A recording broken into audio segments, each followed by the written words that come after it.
This is 25 to Life with Uncle Yahshuah. Rolling down 109 in a truck. Pull my ride up to the light, that's what's up. Look to my right and it's a ride rolling up. It's Lucci telling me tonight we in the club. He got the 24 road Escalade. He got the Lamborghini doors like they blades. His hammers ring cause that's how he was raised. His colors mob and tonight we get I'm from the ghetto, the slums, the rats, the roaches, the bums, the metal that stuns, the addicts, the cracks, the crumbs. The level where funds gets tragic and lavish is none. With rebels, they runs and rabbits like savages' sons. With did him and bigger and swiftly he shined the mug. That city a pity with 50 took 9 of them slugs. This is 25 to Life with Uncle Yahshuah. What's good? What's good? Uncle Yahshuah, 25 to Life Testimony TV. What's good, 25 to Life family? All right, y'all gotta let me know if my mic is clipping. I already came in real loud. So let me know if my mic is clipping. They finally sent my new inverter. Shout out to Yahshuah for helping me get that inverter. And they sent it too late. They supposed to been send it. So now they just sent it today, so I didn't get a chance to hook it up. So maybe on the next one, it won't be speaking or piking. Y'all let me know if it's clipping, if it's clipping when I get loud. I didn't know I was gonna get loud. I just came in loud. Shout out to Atsiyah. She said, Shalom family, sweet blessing. You day ones and first timers. Welcome all to Uncle Yahshuah 25 to Life Testimony TV. All right, so tonight's story is gonna be kind of heavy. It's gonna be a deep one. So shout out to everybody in the building. Shout out to the whole Mashiach Assembly in the building. Shout out to, I guess when some people from over on Facebook come in, I'm guessing some of my New York people gonna come in a little later over on Facebook because I'm telling a story tonight about a famous New York dark street legend. Just because you're dark don't mean you're not a legend. So some of these YouTube gangsters and these YouTube folios, they don't understand when people talk about legends that were dark, right? Killers or whatever. Like this dude is a big legendary booty bandit. So if y'all want to know what booty bandit is, I guess nobody said I'm peeking, so I'm all right. Larry, y'all said I came in hollering. So I guess I didn't peek, so that's good. If I didn't peek, that's a real good thing. All right, so this dude is still a street legend and a prison, New York State prison legend. A legend don't mean that you good. Legend, the term legend doesn't mean, it's not synonymous with good or righteous or positive. You could be a legendary serial killer, like what's his name? Let's get one. Ted Bundy, or the dude who was eating people. What's the dude that was eating people with the glasses? That dude. These are still legends. Their story is epic and legendary. So tonight, there's a street legend in New York City, and he's from Strong Island. And his name in Strong Island was Z Black. So I know a lot of my people back in New York, for my New York people over on the Facebook, I guess some of Jeffrey Dahmer, that was his name. So, so I guess some of them will come in and understand, oh, y'all, Rob about to tell a Z Black story. Yeah, a little bit. I got a personal one-on-one. Well, this is a personal one-on-one, but I got a serious one-on-one story with Z Black back when I was young. I was little, like 13. No. I was a little older than that. Probably like 15, 16, something like that. And I had a one-on-one in the streets. Militant, where I did R.I.P. to Militant. Militant was there, and Old Man Coley. Old Man Coley was there. I don't know if Old Man Coley is dead. I know Militant passed. I wish he wasn't, because he could verify so everybody at home. Now, it was a lot of people there, but people would probably front and act like they wasn't there. You heard? This was me holding down Parkside when I was 15 by my lonesome, by myself, against a legendary street, just, I don't know, a Debo. That's what it was, Debo. And had already had the prison legend of him being a booty bandit. Booty bandit means it's a man takes another man's booty. All right.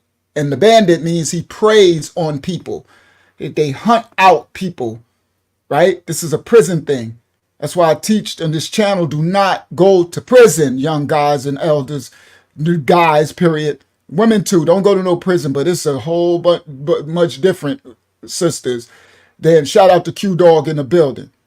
So if everybody want to keep it 100, yeah. So some of my young New Yorkers who didn't see me putting in work when you were growing up because I was chilling.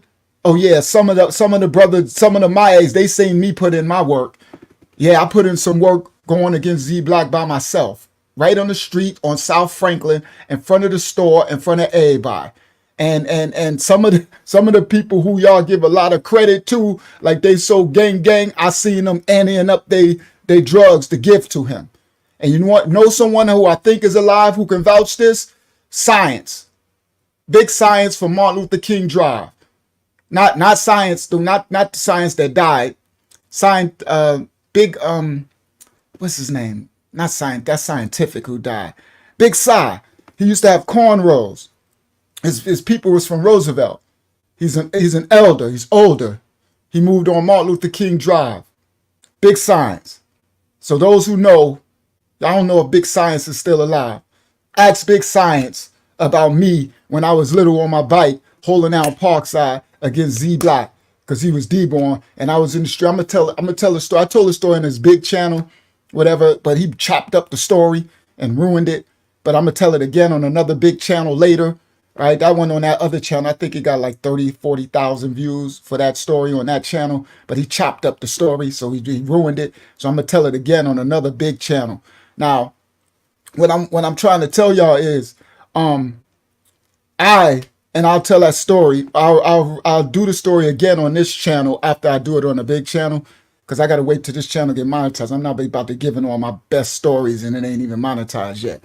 All right, we're on our way to that 1,000 subscribers. All right. So now, Science was there. The other dudes who's there probably gonna be scared to see, people be fronting. That's where I'm from. It's crabs in a barrel. So they'll rather front on you than tell the truth. And I'm not like that. I give everybody their props. You heard? I give everybody their props. Shout out to my brother Leo, RoboCop. Shout out to Leo, Robo, one of the Bronx finest. That's who I came up under. Shout out to Robo. Shout out to all the legends, man. All right. So I don't hate. I just keep it real. But you see, sorry guys, everybody at home, this is a little personal thing. Y'all see, it's a little personal right here. It's a New York, it's a where I'm from thing. It's a Hempstead thing. Because they're fun on one another. All right. Now there have been times that I've been chilling, but I know when I didn't put it in for Parkside. Held it down. Myself. Facts. You better ask the true ones. They'll tell you. I done put it in plenty times by myself for Parkside, holding it down. And that was one time when Z Black was on the block and they was anteing up.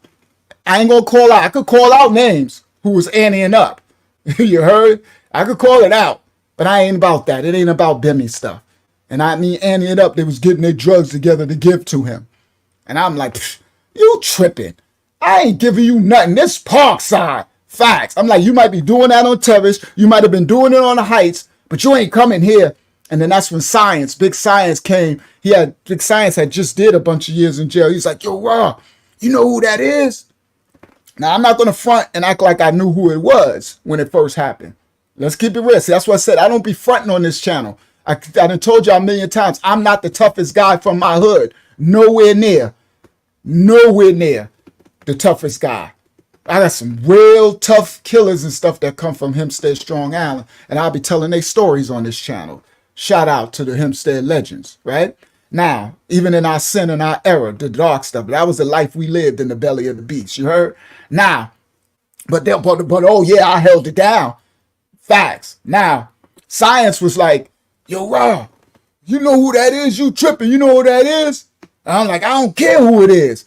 Ain't coming over here talking about everybody got to give him drugs. You doing the Debo. Everybody got it. But you done lost your mind. I don't care that you like 7 foot tall. I didn't know who he was. So then Science told me, he said, Raw, that's Z Black. And I was like, really? A whole Scooby-Doo came over me. You hear me? All right? Yeah. And the Heights and Terrace too. Q Dog says Z Black was taking packs on South. The Heights everywhere. Westbury, he was going everywhere. Facts. Legend. Everybody know. Don't front. Don't nobody be fronting. All right. Now, so when Science said I was turned out, I don't know who he is. I'm seeing my boys. They packing up. I ain't gonna say their names. I ain't gonna say them. Just y'all keep it. As long as y'all don't. Be careful trying to disrespect my name, because I could say the true names, all right? And they say some of them ain't punks. I seen one of them who's official, you know? But he was anteing up. I'm sorry. What? I'm gonna keep it real. What do you want me to do? Want me to lie? He was anteing up. I wasn't anteing up nothing. And again, like I said, I ain't the toughest. Can't beat everybody or none of that. But I hold my own, right? Now, what I'm saying is, so I was turned up because I couldn't believe that everybody's giving this dude his drugs and he's standing out there like he was stopping people. So this was back in the days on South Franklin. This back when the crack was the crack era. I think because this had to be because I was only like 16 or something. I was young, right? Really young. So this was the crack days. This is like the early 90s or the 80s or something, late 80s or something. This is the crack era. So this is when on South Franklin, all the cars used to pull up. It'd be about 50 of us out there hustling, and the cars would pull up and you would run to a car, right? It was money. It was so much money during the crack era, right? It was so bad police was even scared to come out. They would wait till they get helicopters and before they would even come, right? Now you had Puma and that would come because Puma was a super cop, Puma and Hackett, and he would come, but regular police was scared. This is the Wild Wild West, the New York City crack era days. And it was happening in Queens, Brooklyn, the Bronx, Staten Island, and also Strong Island. You heard? So now I'm out there, right? And I'm pissed because they anteing up and he out there. Oh, that's what it is. So it was so funny. So I got up there late and I seen him from down the street. Some big, this dude had to be almost 7 foot tall. I think his height was about 6'11" and pitch black. And just huge. Like a tree, right? So I seen him from down the street. I didn't know who he was. I see, you see faces, and you like, I don't know who it is. But anyway, I come up there and cars is coming up. So I'm fresh up there. I'm ready to run to a car. And so somebody was like, yo, wow, nah. And then Z, it was like, they didn't say his name, but it was like, no. He getting the sales. So I'm like, shout out to Mosey Green in the building. He like, yeah, Mosey, I'm gonna link up with you. He like, I'm like, what do you mean he getting the sales? So then the cars run up and he walked to the car. So he reached to one of my mans and they gave him some work and he walked to the car and he served the car. He served the car. Shout out to Tasha J in the building. So I'm like, okay, I don't know who he is, but if he's up there, then apparently he's somebody that he got a pass to be on Parkside selling drugs. Because it wasn't like Terrace. Terrace was open air market where everybody could be up there. You had to be official, but anybody could be up there from anywhere. But Parkside wasn't like that. You got to know somebody to be up there hustling, right? So whatever. So then another car pulled up, right? So I started to go to the car to make a sale, and he was like, "Don't you go to that car." And I'm like, I'm like, nah, I know this fool. So I just went out. I'm like, whatever. I don't know who this dude is, right? So I go up to the car and I'm trying to make the sale. Now he had another car and he looking over me and said, didn't I say, don't you? And I said, who the F is you? Who you think you're talking to? Like I don't know who this dude is, right? So I'm like, he tripping. Now I'm young, but this is when I was wilder than when I got a little older, chilling out. You're supposed to chill out a little, you know what I mean? Especially if I had a bed over my head. I got kids, I got a house, I got a place in Queens and all that. So I wasn't out there doing later in life that some of the younger dudes who came up under me might not have seen me putting in all that type of work. Oh yeah, you better ask some of the ones you look up to who used to hold it down. Oh yeah, I definitely held Parkside down. Oh, for Dolo. Shout out to Bug Brown. He Bug no. Shout out to Junebug. All right. Now, so I'm like, this, yo, I don't know who this nigga think he is, right? So I get the cell. So after I get the cell, he over there. So then that's when Science came up and was like, yo, Ron, yo, you tripping. Yo, come here, Ron. So he took me to the side. So the dude, the big dude, now I don't know who he is yet. He's still serving cars. Right? So cars pull up and he keep looking like he gonna get me or something, right? So Science pulled me to the back on the side of the store. Right? So we're at the corner of South Franklin where Uncle Abe used to be. Maple and South Franklin. And then there was the store, and then the side that goes to the other side of the store, right? So and it's dark back there. So when we turned to the side, I seen two of my homies. They was anteing up, and one of them was really official, and I was shocked that he was, getting their stuff together to give to this dude. And I'm like, I didn't like that, but whatever. The dude who was doing it, one of them was official. I know he ain't no punk, but I just didn't understand. I don't know. I don't know why they giving it to him. I don't know. So anyway, so then Science is like, yo, Ron, man, you tripping. Yo, just let him get his sales. He said, let him get this money, then he gonna go. So I was like, man, I don't care who he is. And he's like, yo, Ron, that's Z Black. And I said, that's when the Scooby-Doo hit. Right? So I was like, ooh, Z Black. Now that name was such a legend in New York City. And he's from Long Island. I'm from Strong Island. He from Long Beach, Strong Island. I'm from Hempstead. So his name, he's a New York State prison, Comstock, Attica, Sing Sing, Clinton. You heard of those legendary prisons. He's a legend in those prisons. Now, he's also a legendary booty bandit in those prisons, meaning a legendary male rapist, right? Now, he's also a legendary New York State, supposed to be boxing champ, right? Now, he's probably like 6'11". His arms is like to the ground. He's pitch black. His name is Z Black. That's his nickname. Now, I heard of him growing up. All I heard is Z Black, Z Black, Z Black, Z Black. So this is the first time I ever gotten to witness him home from prison. Because he spent, like a lot of people where I'm from, the legends, the dark legends, they spend their life in prison. And they come home every, 10 years or something crazy like that. And then they do a bunch of crime and then go back again. So when Science said, Big Science from the Drive, when he said old Science, he used to have cornrows. So for those who know, ask Science. I know Science ain't gonna front. Science is my man. Science the guy. He ain't gonna front. He'll tell you, yep, Rod, yep, I seen it. And Militant would have told you because Millie was there.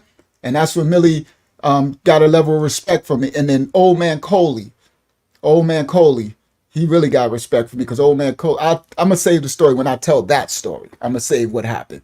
I don't know if Old Man Coley's still alive. That used to live in Adams Court where A+ lived. All right. And Czar lived. All right. Now, so when Science said, yo, Rod, that's Z Black, I was like, right? So I'm like, so immediately everything flashed through my head. Wow, Z Black, Z Black. But then I'm like, I don't care who he is, right? Because that was the truth. But don't get it twisted. Don't think it didn't go through my head. Z Black, right? I'm like, I don't care who he is. He ain't coming up here, right? So now I'm like, all right. So then after that, Science like, nah, Rob, you tripping. I'm going to just give him the stuff. And I'm going to tell her, this my man Science looking out for me. So I'm going to just give him the stuff and tell him it's for you, from you. I said, don't, no, Science. I ain't giving him nothing. And don't you tell him it's nothing from me, right? Now listen. So then I come from the back of the thing and he's standing there and he's doing stuff and he looking at me and I'm looking at him like, I don't know. I'm like, nah, I know he's Z Black. That's why I'm letting y'all know this ain't nothing where I ain't know what I was doing after a while. Now I know it's Z Black. So I turned around, I looked at him like, what? So then the car pulled up, a cell.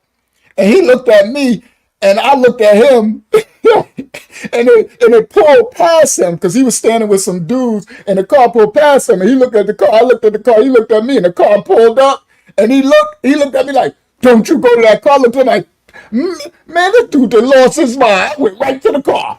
You tripping. I don't know who this, I don't care. Like, I don't care that you Z blue. You could be Z purple. This Parkside. That's how I used to, that's when I was young. We repped it. We started Parkside from the Stay Up Posse.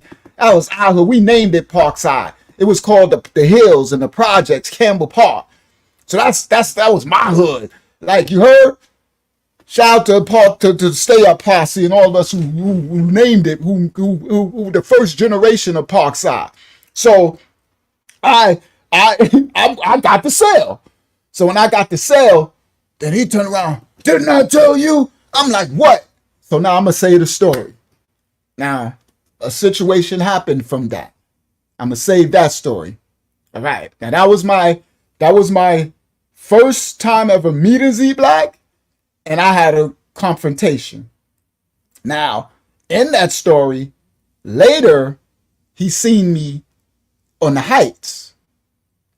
I used to work out in Brawley Park, and Z would go from, just like Pudgy and Bam Bam, just like all the Debos, they would go from town to town, and they be Debo and robbing.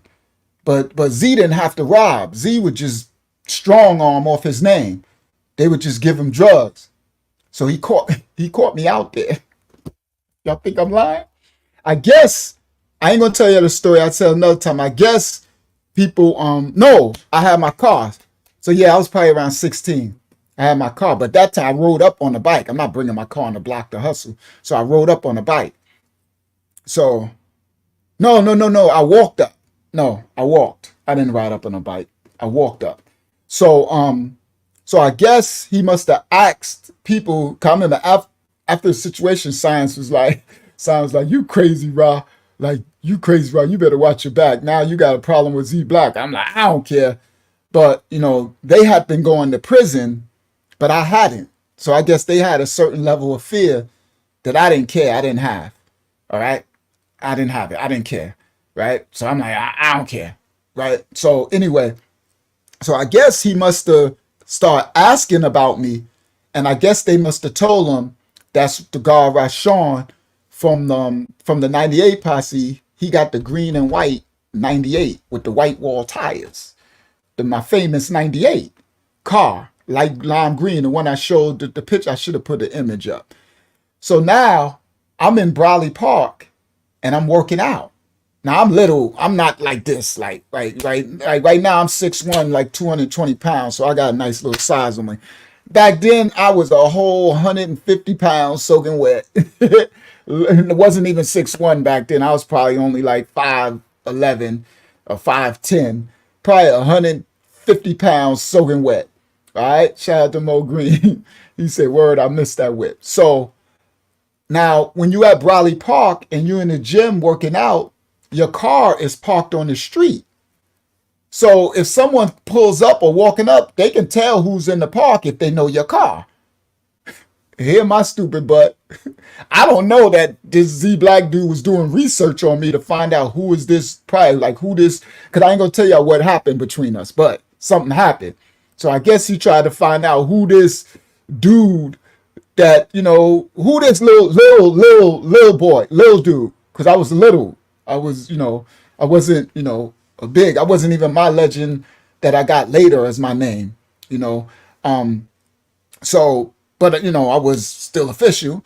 We was 98 posse. So then now I'm going to tell this and I'm not going to tell this story. So it's so funny. So we in the gym. I'm in the gym. I'm working out because I always tried to work out, right? But I'm not like this. I'm skinny, but I always work out because I got to stay, it's on and popping. You hear me?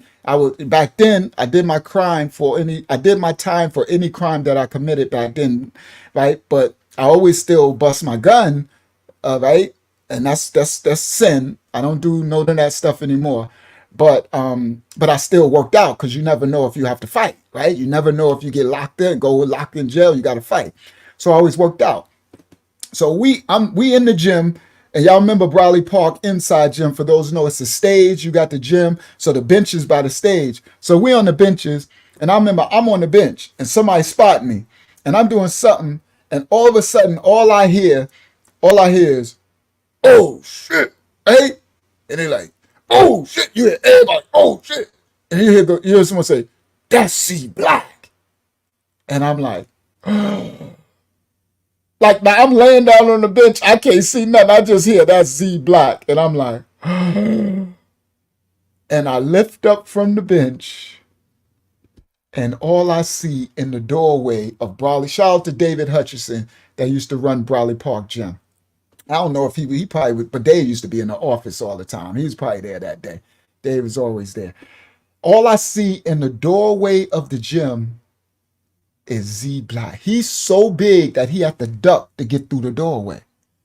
And he's standing there big and black and just looking. And I look up and he's looking right at me. And I'm like, I ain't got no gun on me. All I got is these little weights. I don't think that'll be enough for this dude. And I'll tell y'all that. I'll save the rest of that story. But then, no, I don't want to give it away. I'll save it for the rest of that story. All right, now, let's do tonight's story. I just want to give y'all the introduction that I have a personal relationship with Z. So after that, I don't want to give away the story, but after that, I end up having a personal relationship with Z. All right? With him in my car and all that, Z Black. Right? Now, it's different. When I'm saying personal relationship, it's different on the streets than when he is in prison. All right? Now, I'm not saying personal relationship where I hung out with him. No, but I'm going to save it for the story where he ended up having to get in my car and I dropped him off on the Heights and he went out robbing. He went out and wanted to take some of my boys from the Heights drugs and give it to me. And I'm like, no, I don't want their drugs, Z. No, Z, go. Just leave. Matter of fact, leave them alone, Z. And one of my mans looked at me. I'm like, I ain't got nothing to do with this. You know what I mean? He just saw me and asked me to give him a ride over on Stewart Avenue on the Heights. Y'all remember when Stewart was a trap block? Over on Stewart. I ain't gonna call out in that story. I ain't gonna call out the name of what he did to what. And then later, Naquan, shout out to Bruce Brown, another Hempstead Strong Island legend. Big Naquan, Bruce Brown, and Big H. Shout out to Big H, another Hempstead Strong, RIP to Big H, another Hempstead Strong Island legend. Dark legends. We were in our sin and dark. But Naquan and Big H had Z Black doing security in a trap house on the other end of Stewart. For those who know, for my Hempstead who watched this, you know I know what I'm talking about.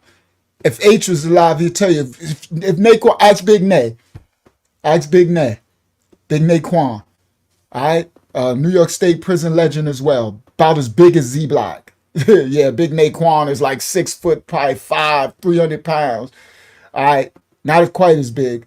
So, and I remember that's why I took them there, and H was like, rah, and I walked up, and H and Nay was up there. He was like, rah, you got him? Like, yeah, I picked him up at the park, right?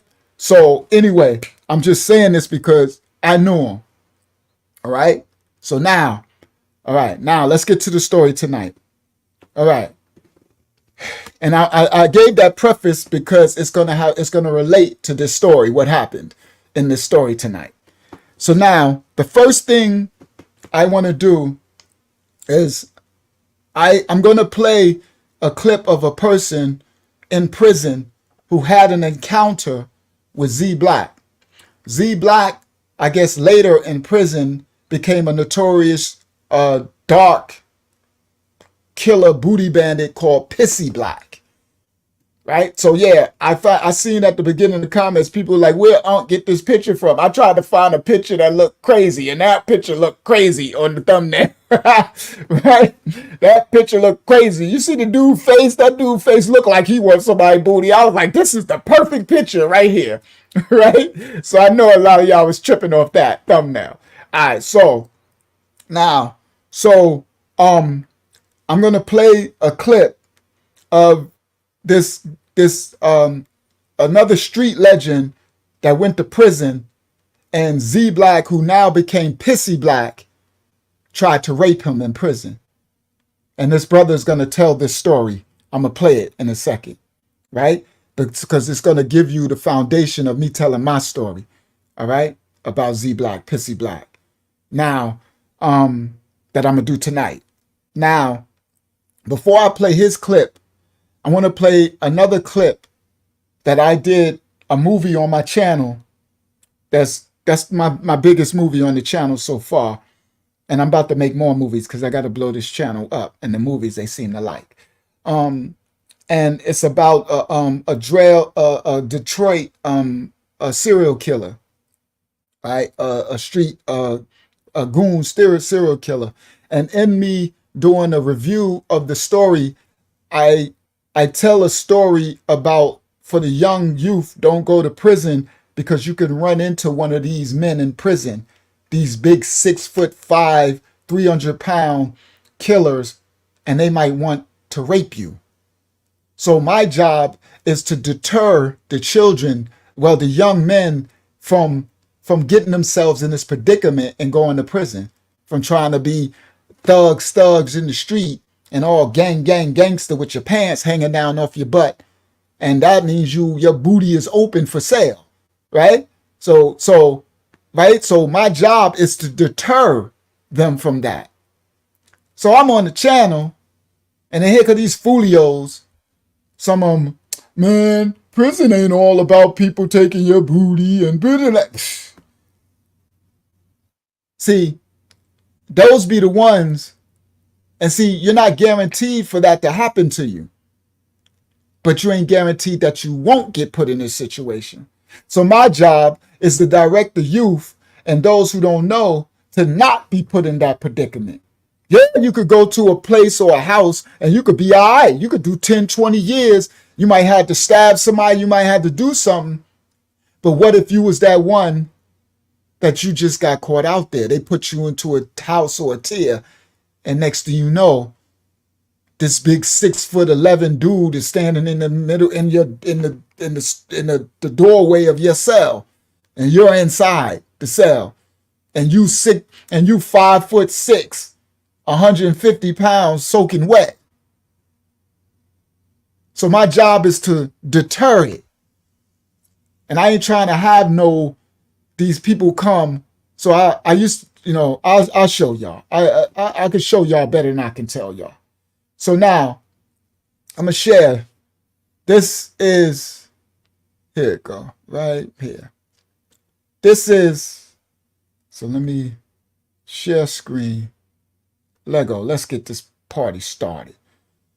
Story of Pissy Black, Z Black. This gonna be one tonight. All right. So present, share screen, bingo, share. So this is my channel, Uncle Yahshuah 25 to Life Testimony TV. So this is my biggest video to date. 18,000 views for my movie. #1 hitman Nate Boone Craft and Rockin' Red story plus beef with Fat Cat Nichols true story gangland premiere. So that's why I'm about to do more movies. I got one I'm working on now so we can grow this channel and get it big, so that then we start doing a live, Uncle Yahshuah live. It'd be a lot of people here. I need to grow the channel, and I definitely need to get it to it's monetized. I ain't about to be putting on. See, I done got 18,000 views on this and ain't even monetized. All right. It's my second biggest video here, Pappy Mason and the Ratch. I need to watch that. That's an awesome movie. All right. Now, so, and my movies, my new movies will be in this fashion with the Pappy Mason story. All right. So this one is just really a reaction video, but I guess it just blew up or whatever. So, and that's 18,000 and climbing. All right. So, and yes, they shadow banning. So everybody on the last live, could y'all please comment after this live? Because it was crickets after the last live we did last week. I had 2 comments, Dolores Yah and another brother who said the rolling down the east side song was dope. I'm like, where's everybody at? Just 2 comments? But some of the Yakatas said they commented, but YouTube deleted it. So I'm not sure if y'all commented and YouTube deleted it, but they shadow banning this channel too. All right. So it just is what it is. Right. So matter of fact, let me show something. All right, let me do this. All right, give me a second, let it load. Share this tab instead. All right, so this is my Pinterest channel. Uncle Yahshuah, Yes You Can Life Zone family. I want to say I'm thankful that now we are at 3.1 million views this month. All right. So I'm just showing you that I'm shadow banned over on YouTube. I'm not shadow banned over here. And we done blew this channel up to 3.1 million views this month. 3.1 million. And that's going to keep growing. So soon it'll be 10 million, 10,000 followers, 100 million, 100,000 followers. But right now we at 3.1 million monthly views. That's 3.1 million people all over the world. And I got people from all over the world that writes. Look, matter of fact, let me show you. I can show you better than I could tell you. Look, I'm going to show you some of these other languages. See, Hermosos video gracias. Notueles, right? Libi, look at this one. With those vowel sounds over it. You got all type of languages that are writing, people from all over the world. Right? You have, look at that. Look at that language. Arabic. See? I don't even know what that means. I have to like translate. Russians, Australia. You got people from all over the world. 3.1 million views people are seeing our stuff over. Look, Jaffa, that's probably look like some German, right? All over the world. So I'm just showing it. I'm saying it because we are we working through the shadow ban over there. So right now we have 3.1 monthly views over on our Pinterest. And I'm continuing to blow it up fast. All right. So I just needed to I needed to share that really quick. All right, let me go back to here. Let's get back. Share this tab instead. All right. Hopefully that showed. I don't even know if that showed. Let me see if someone said, yep, it showed because they said praise Yah. They said congratulations. Thank you guys. And that's the work. And I'm going to show y'all how to put in work to grow a social media channel and how to monetize and stuff. Because now I'm about to start monetizing that Pinterest. I wanted to get over 1 million. Now we have 3.1. And it's going to keep going. We're putting in that work. All right. So now let me come back. So now I'm about to blow this channel. So I'm about to do some more movies because they seem to like the movies. All right. I got 18,000 views and we only got 800 subscribers. Right. So, all right. So we doing some little numbers over here. Right. So I'm like, yeah, give them what they want. That's part of business. Find out what the consumers want and give them more of it. Double down. All right. So now this story here, I want to play this because I all right, let me see. Let me show y'all in the comments, right? So look, I pinned this comment for myself and I said, for all those who see this video and think that I'm being too descriptive on the booty bandit stuff that goes on in prison, that was on purpose. In this video, I was being very descriptive because I'm trying to deter these young men from committing crimes and ending up in prison themselves. Because this is the fate of a lot of them when they go to prison. Meaning they can get attacked by these booty bandits that want to rape them. I said, I'm an elder and it's my duty to try to reach the youth and tell them that that's what's really going on in there in these prisons. I know some people will say this is not the only thing going on in prison.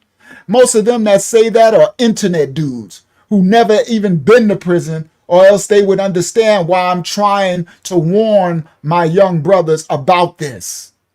I heard of so many that got taken advantage of and no one could do anything to help them because of prison politics.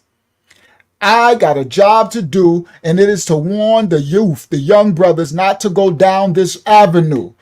I was being very descriptive and repeatedly warning on purpose. He who has ears to hear, let him hear. It's because some brother talking about, oh, you being so descriptive. Matter of fact, let me show you. Where he at? So I said, I'm going to show you. Give me a second. I'll find it.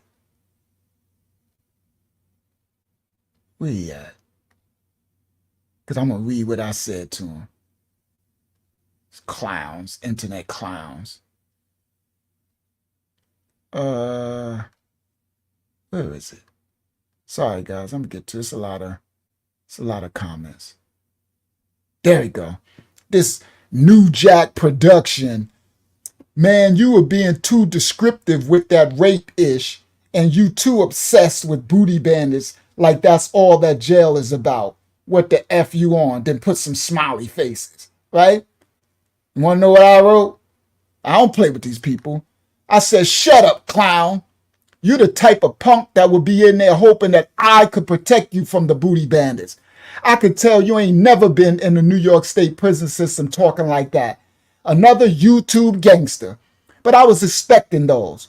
Everybody who knows the facts. I see you didn't even get the point that I was being that descriptive because I'm trying to deter these young men from committing crimes and ending up in prison because this is the fate of a lot of them. I'm an elder and it's my duty to try to reach the youth and tell them what's really going on in there. You are apparently obsessed because you have a problem with me teaching the youth that this is what goes on in there.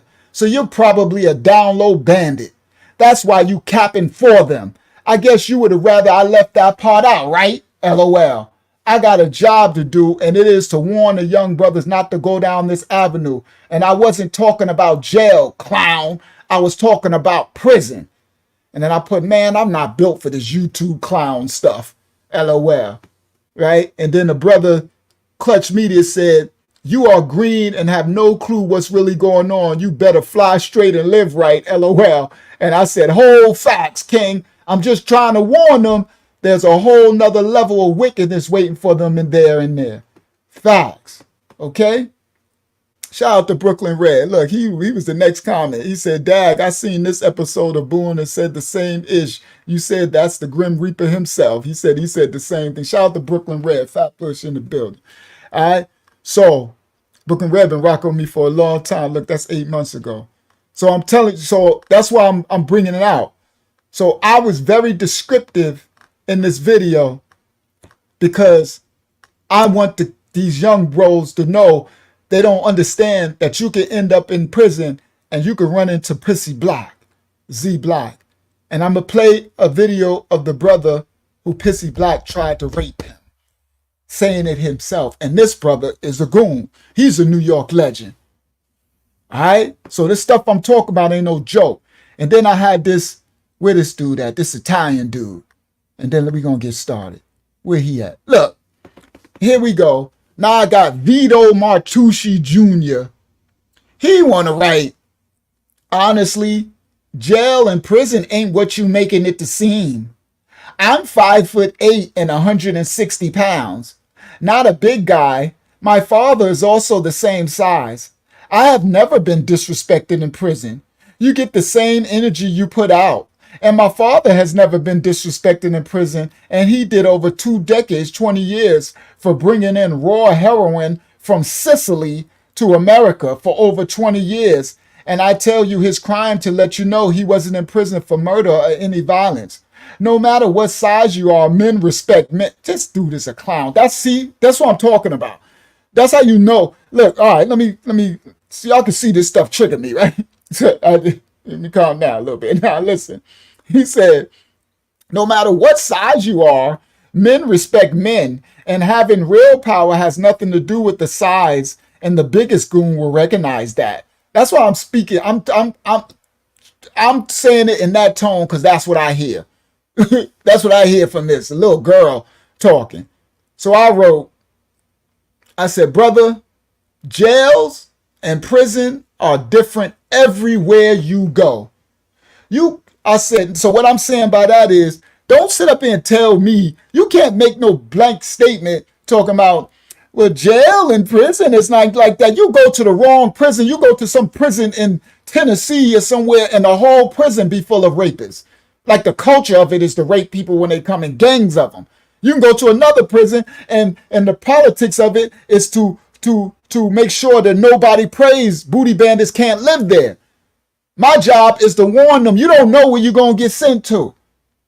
So I said, brother, jail and prison are different everywhere you go.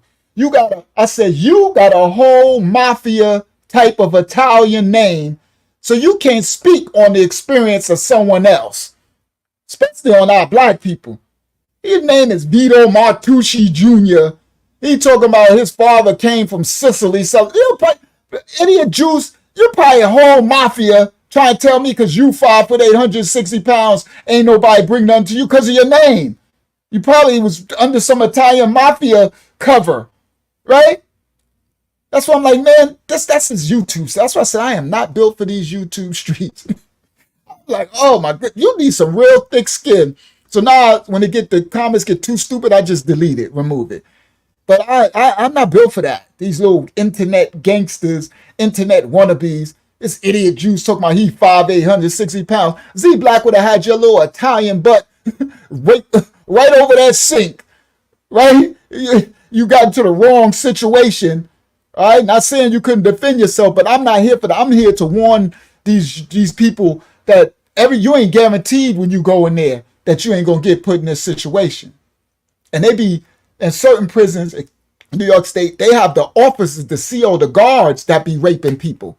The guards, it's a whole institution where the guards are rapists, booty bandits. And they put you in cell and they come and rape you and send other, like, this thing ain't no joke. Now, I said, brother, you got a whole mafia type of Italian name, so you can't speak on the experience of someone else because you were protected, see, by that Italian name. They got whole prisons in Texas full of booty bandits. So you can only speak of your single experience.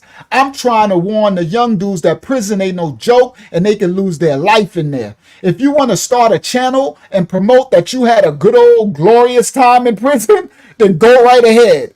I didn't have a problem in there myself because I held my own, but I saw a lot of people get victimized. Like I said, it's different for everyone. Salute. Now, I need to point that out because I need y'all to understand. This clip I'm about to play, y'all, I was this descriptive on purpose because this is what a lot of our brothers face in there. This is the truth. And then after that, I'm going to let a brother tell it himself how Z Black, Pissy Black, tried to rape him in prison, New York State prison. Here we go. Full screen. Play. Brother. So listen, I want to point something out to y'all. He's in prison now, about to come home. Rockin' Reg, the one who said at the beginning, who's a psychopath, can other thing, is in prison. Your foolish butts, guys, will end up in prison and be right there with these fools. These straight serial killer, psychopath murderers who murder anybody that move.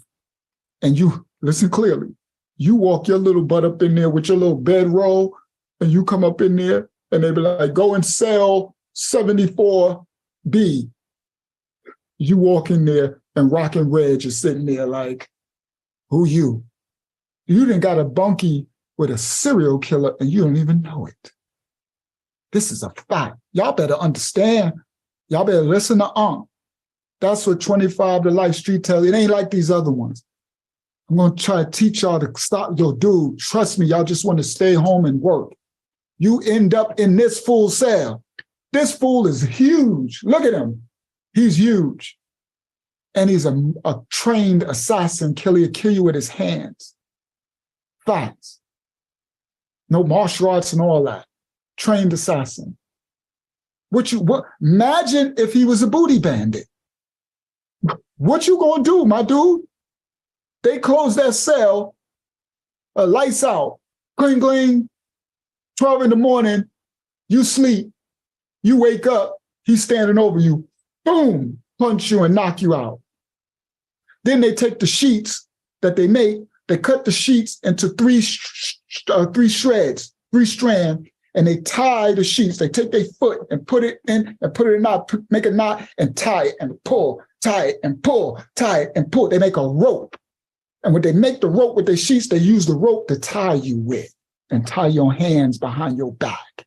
But what I'm describing exactly what they do. So this is Nate Boone Craft. He like 6'5". He got, I think, over 30 kills. He's a killer, trained assassin.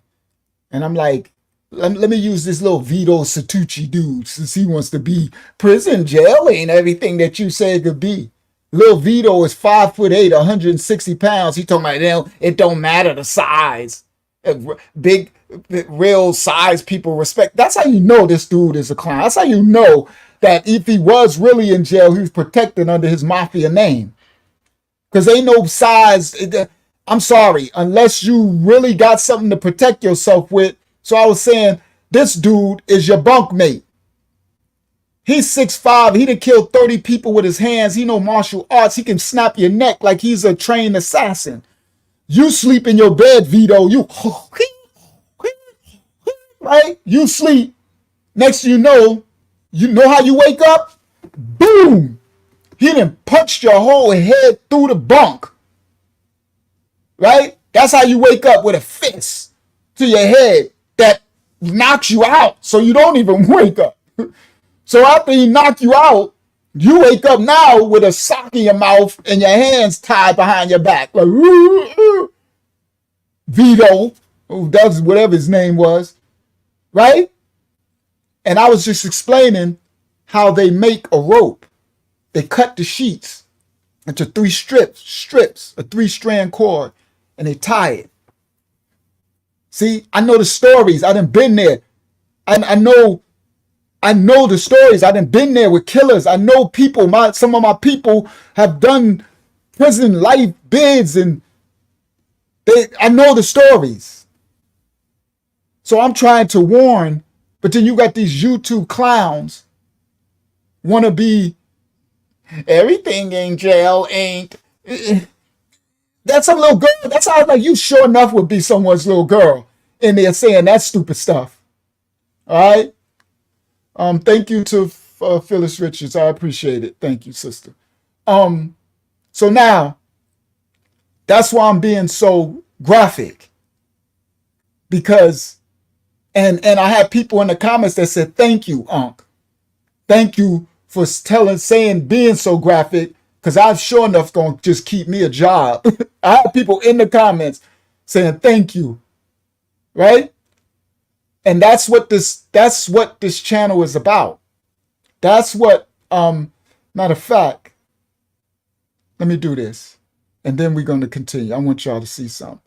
He said, where was the brother? He also, brother, hearing speak about the streets and his screaming gave me chills. It reminded me of some dangerous times. Brother, you're preaching, and I definitely subscribe. Brother Judah Fire said that.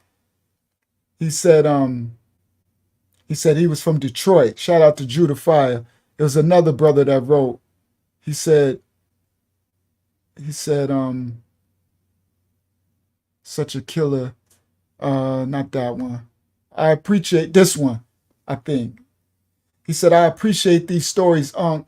It's the things the youth need to hear. I'm blessed to be free and alive today. I just got out of custody for having an unregistered gun. There's a reason that I found this YouTube page. Listen, guys, God wanted me to hear this good word as guidance to stay away from the dark side. He has taken all the demons away from me and replaced them with good people and good content. I'll also be following your ministry as well. The more information on what's good and what's bad, the better. And I wrote him and said, yes, thank you, King, for sharing some of your testimony. I thank the Most High that I can be any type of light to help you through your life. I'm here for you, King, if you ever need me. I'm going live tonight on our ministry channel. I got a live Q&A series tonight for the people. Tune in, King, if you get a chance. It starts at 8 p.m. It'd be really good, King. Blessings to you, my G. And he put, no problem, I'll tune in tonight. And again, I appreciate the word. See, I'm showing that because I want Mashiach Kassim, I want y'all to know, and those in awakening, why the Most High had me do Uncle Yahshuah 25 to Life Testimony TV. It's because of that. If just one soul is saved, y'all hear? If just one, that's what it's for. I didn't even want to do this stuff. I didn't even want to be back in this space, all this darkness.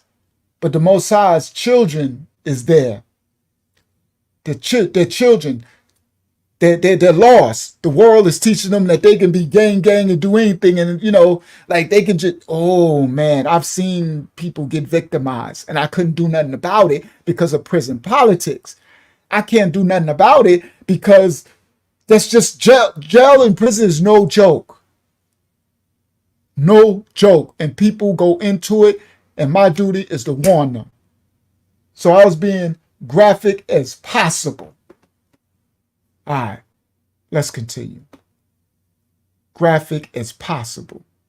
And pull it back a little bit.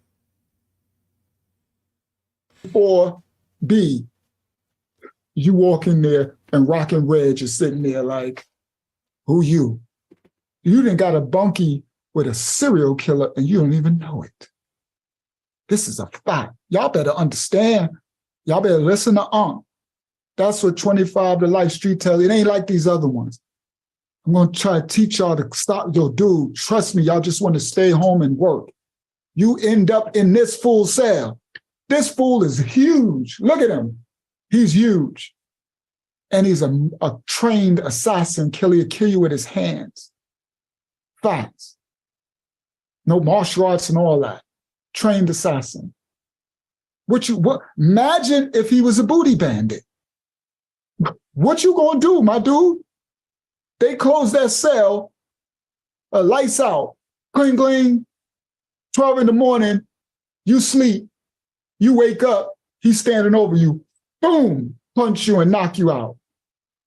Then they take the sheets that they make, they cut the sheets into three strands, and they tie the sheets. They take their foot and put it in and put it in a knot, make a knot and tie it and pull, tie it and pull, tie it and pull. They make a rope. And when they make the rope with their sheets, they use the rope to tie you with and tie your hands behind your back. It's stronger than handcuffs, the 3-strand cord. They got you wake, this fool knock you out. He gonna knock you out with one punch, okay? He can do it while you're awake. He ain't gotta wait till you sleep, but a lot of them do that. Or you'll wake up and he's standing over you with a big knife and say, put your hands behind your back. I mean, this is real stuff. You got a choice to make. You're gonna fight this big 7-foot killer martial artist who's just gonna break your whole face in anyway. You ain't gonna beat him. I'm sorry. It's just a fact. Unless you think really smart and have something. I don't know. I'm trying to get you to stay out of this situation. Stay away, that you're not even put into this situation. Now listen clearly. Or a lot of them, what they'll do, they'll knock you out. You sleep and you boom, and they'll knock you out one hit. You wake up, because a lot of them wake you up because they want you to be awake and screaming when they rape you. That's part of the joy they get. So they'll wake you up, throw water on you or something, or hit you again and wake you up. You wake up and you got your hands tied behind your back with sheets, and then you got a rag in your mouth. So you can't scream too loud so someone can alert the COs to come save you. And this big 7-foot dude pulled down his pants, probably got a big wee-wee, and and then they rip you open, and it's the blood coming from your anal that is the lubricant. Because when they rip your anal open, it just immediately busts and blood just pours out, and then the blood is the lubricant. I know it's graphic, but that's what you need to hear and know. Now, what you gonna do with this man in this cell? This is a fact. Pay attention. I know Rock and Red gonna get mad later, but I'm gonna try to make it look like that somebody else just shot him. They were like, no, man, why don't you set his ass up like he do? All right. So I played that because I wanted y'all to hear that I was that graphic on purpose. But that's a true story. And the blood from your vessels popping is the lubricant. And then, worse than that, is if if it's a gang of them. That was just one. It could be 5 of them waiting to take turns. I'm sorry, but this is the truth. It's the truth. It would be another one as you're just blood, and as they go in, you're all lubricated because the blood and the blood and the blood, and it's seditious. It's the darkest, it's probably the darkest, one of the darkest sins against mankind on earth. If any of y'all know the scriptures, y'all know the story of Sodom and Gomorrah and Lot. Lot and his wife, the one that turned the stone. Remember, the children of Sodom, they wanted to rape the angels. Oh, I shouldn't have said that R-A-P word, my bad. They wanted to do the R word to the angels. And they said it was a whole city of them. And y'all know the story when they did to that woman and sent her body back. And this is a reality, and it's nothing to be glossed over. So I was that graphic on purpose, because I'm trying to reach some of the youth to not put themselves in this situation. It's your worst fear. And sometimes it don't matter how big you are, right? I'm a pretty big dude, right? Decent size, 6'1", 200 something pounds. But what's going to happen when there's 5 of them and they all 6'5", 300 pounds, right? I might can bang, bang one, and then they stand there with knives and now of course they're going to have to kill me, right? They're going to have to beat me to bloody dead. They're going to be, but that's what happens. Shout out to Unique in the building. That's what happens. So my job is to reach the youth. So all these little YouTube knucklehead wannabe gangsters, man. That's what I said in that comment. I said, you'll be the same clown that'll be screaming, wanting me to help you because my reputation and my name, I know people. You heard? I'm covered. That be crying out, wanting me to help you. But you sitting up here in my comment talking about I'm being too graphic. Beat it, clown. Now, listen clearly. I'm about to play y'all a clip right now of a New York City from Harlem and New York prison street legend. His name is Boxing Shah. You know when they got them nickname? He could fight. He's a legend. He had a life bid. He's going to tell you what happened. He's only 5'8", I think. And he's 160, I think he said he was 160 pounds. But he's a legend, street legend, and a New York jail legend. And he was in his cell. And Z Black, who's now named PISSY Black, and another inmate popped in his cell. Guys, he says Z Black was probably about 6'5". He was just saying he didn't know. I know Z Black. I seen him personally in the street. He's 6'11". And then I'm gonna tell a story, another story right now when I go into my story. Reason why I'm talking about Z Black tonight. Because in this story, he comes up. The story I'm about to tell tonight. So, this brother, Boxing Shah, is going to shout out to Janelle Richardson. She said most people say great. He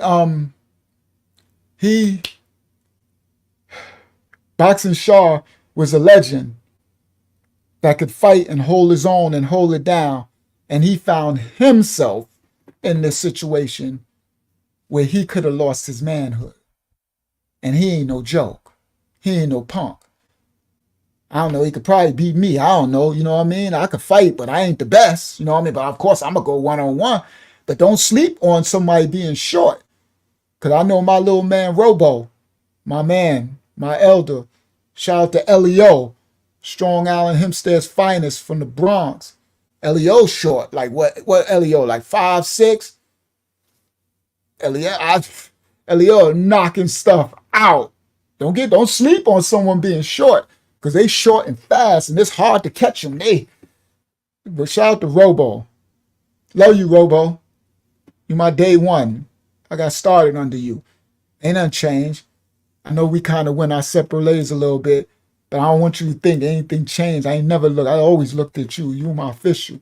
I remember a couple of times when I was going in with the big dudes, the big guys, old guys, when I was on my bike, and you stepped up for me. All right?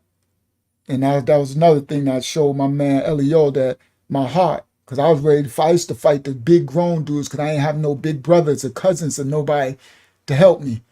So I would get jumped or something. I had to put my work in myself.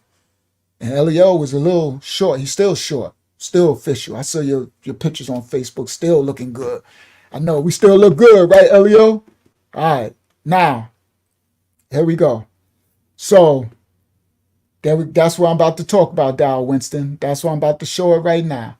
Now, this is the brother Yahshuah from Harlem, a legend, telling a story about how Z Black and another brother named Hollywood, tried to rape him in his cell. So he was, hold on, let me stop sharing that. He was in his cell. He's going to tell the story himself. And Z Black, who's already 6'11", over 300 pounds, he came in there with another brother who was probably big, and his name was Hollywood. He's probably another booty bandit, rapo, right? Sorry, I can't say that word, the R word, right? Now, listen to the brother Yahshuah from Harlem tell his story. All right, matter of fact, this is a picture of the brother Yahshuah. Let me show you a picture of him first. Share screen, window. This is a picture of the brother Yahshuah.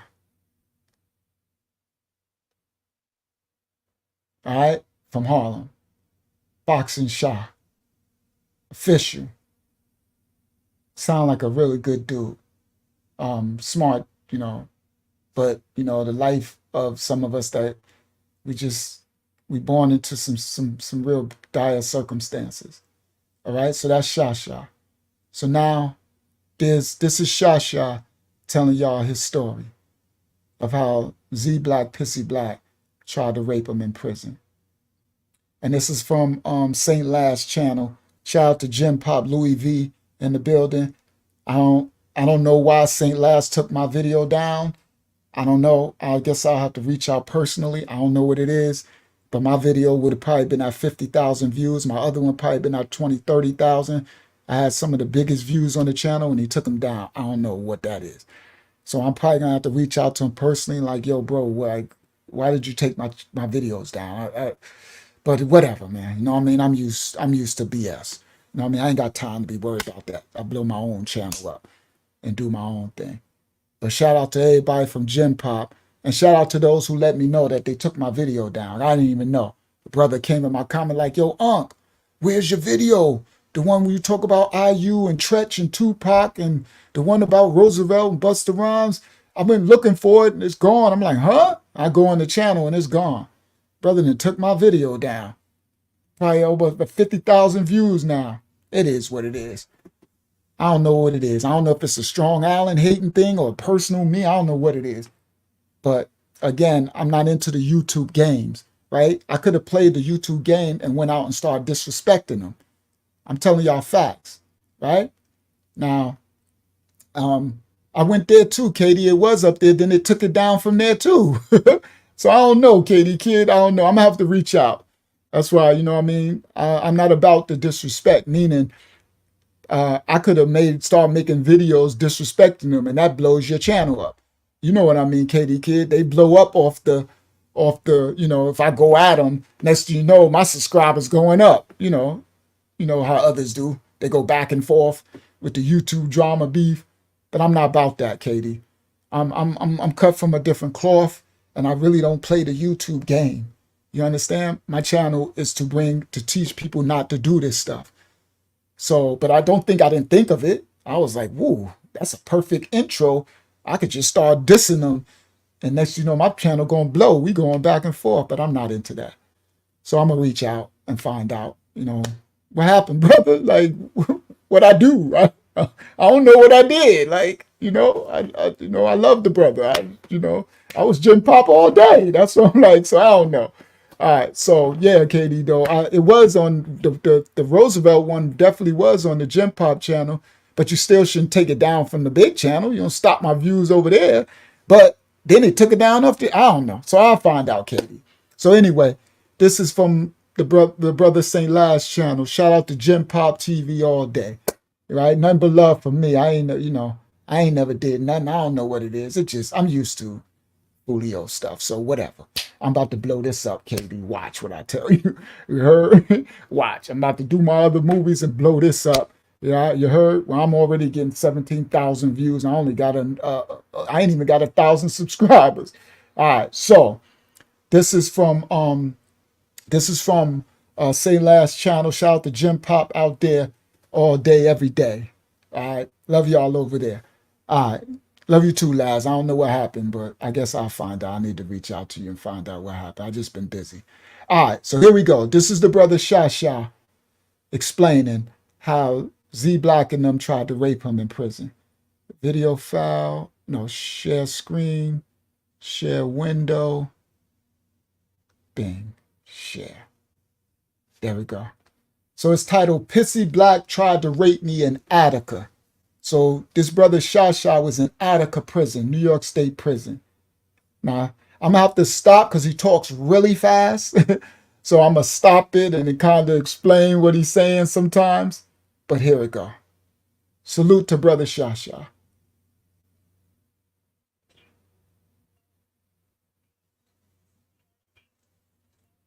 Oh, so the brother Shasha is in jail telling the story over the phone to the brother Saint Last. So it's a over the phone conversation where he's telling the story. That's why you hear the beginning intro. That's when you getting connected from a jail phone.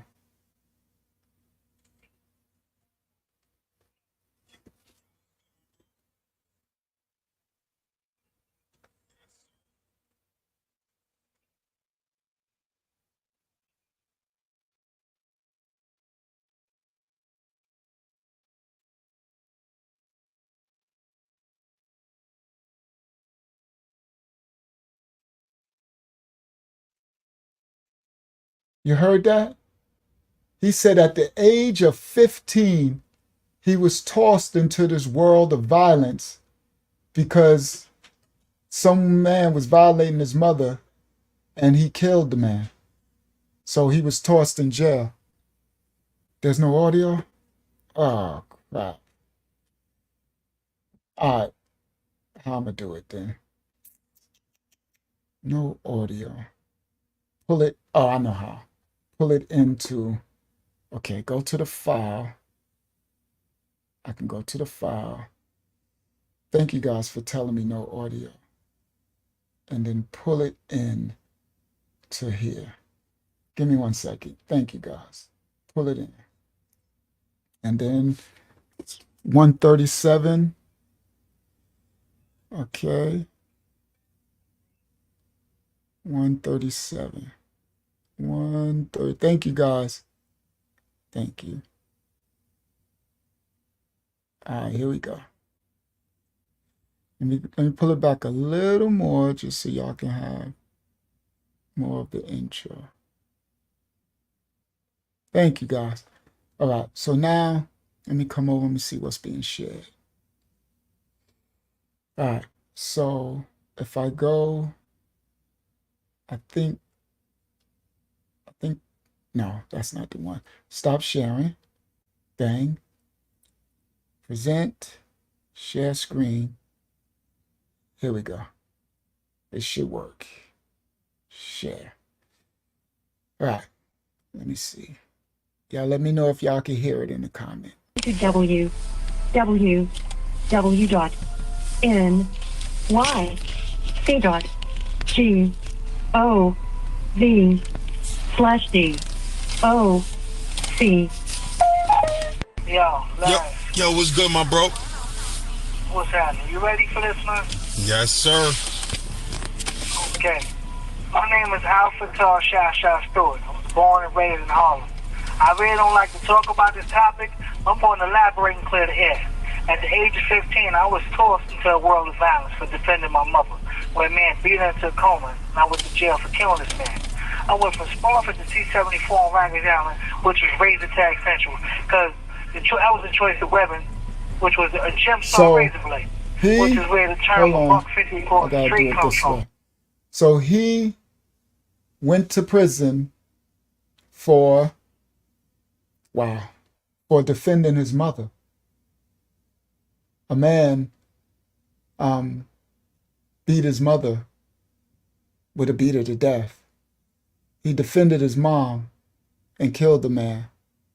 So he said he got tossed into this dark world of prison. See? So everybody that's in these situations ain't all guilty like most people like to just treat them like everybody's just guilty. He said he was defending his mom. So he was 15. So this brother practically spent the rest of his life in there because of this situation. I'm setting it up where I can still see y'all comments now. All right? So everyone, it ain't all what you just, it ain't all easy as it looks and seems. Okay? So, all right, here we go. Man was still raping men. Hold on. Let me go back a little. I went up too far. I'll put it in another window so that I can see the comments still, in case somebody say something I need to address. So here we go. Breaking clear the air. At the age of 15, I was tossed into a world of violence for defending my mother, where a man beat her into a coma, and I went to jail for killing this man. I went from Spofford to T-74 on Rikers Island, which was Razor Tag Central, because that was the choice of weapon, which was a gemstone razor blade, which is where. So he said he went from Spofford, that's a juvenile correctional facility in New York, famous. That's where Mike Tyson was and everybody else famous, up into Rikers Island. And he said it's Razor Blade Central, because that's what you do to survive, for cutting people. So he talks really fast. So that's why I'm going to explain. He's explaining he was 15. So he's sent into this world for defending his mom. Okay? 50 across the street comes from. 150 stitches across the face. Before my era, you didn't cut a man, you stabbed a man. And you cut a snitch, which was the mark of the squirrel. So when people saw him, they knew he was a rat. He said, so back in the days before his era, they didn't used to cut a man in his face or nothing with a razor. You would stab a man if you had beef with a man. This is prison politics. You would stab a man if you had beef with him. But now he said because to cut a man was the mark of a rat, of a snitch. So whenever you would cut a man in the face or something, you were marking him for others to be like he's a snitch. And he'd get in trouble. It's a mark of him everywhere he go. But now, again, like the way stuff changed now, when I grew up, we didn't snitch and rat. Now, these little kids are snitching, telling on everybody, and they still okay. They still on YouTube, like they still thug, gang, and they just told on everybody. So, again, that's why crime don't pay.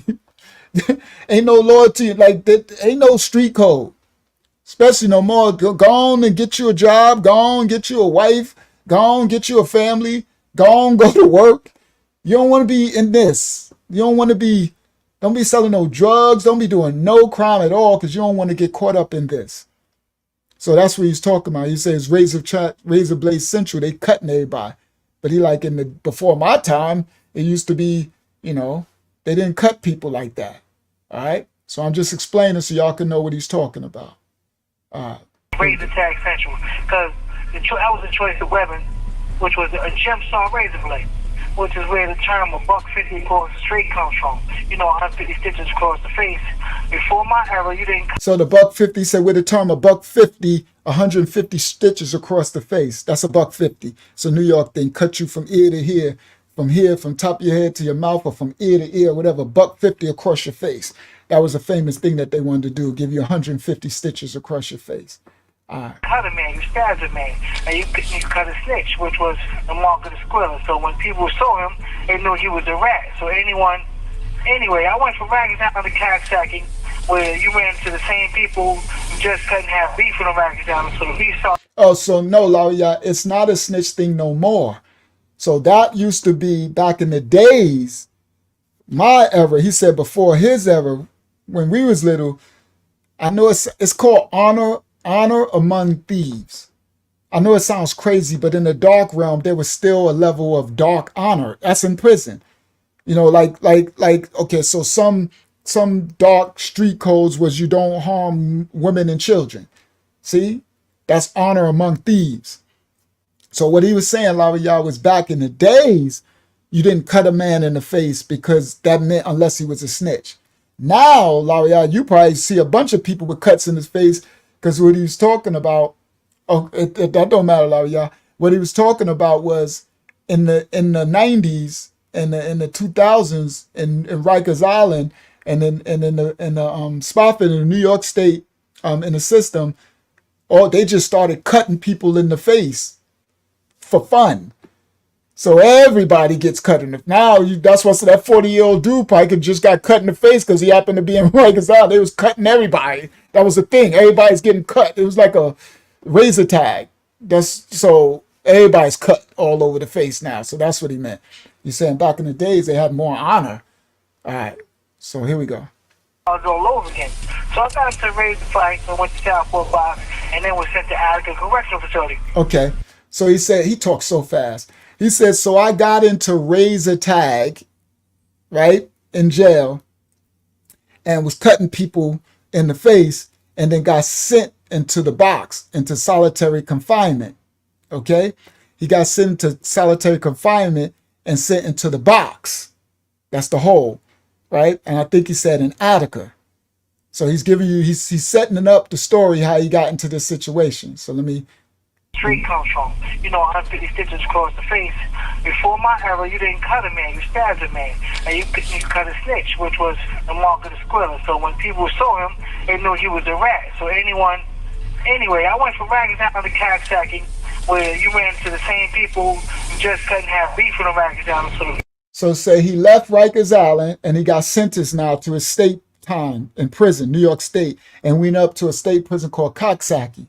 And he said you run into the same people that you was in Rikers Island with, right? That you had beef with. So you run into the same people. So now you got to do it when now you upstate, you got to deal with the same drama. So he said he ran into some of the people that he knew from Rikers Island that they was doing cutting with. Here we go. Well, you didn't cut a man, you stabbed a man. And you cut a snitch, which was the mark of the squirrel. So when people saw him, they knew he was a rat. So anyway, I went from ragging down to cocksacking, where you ran into the same people who just couldn't have beef with the ragging down. So the beef started all over again.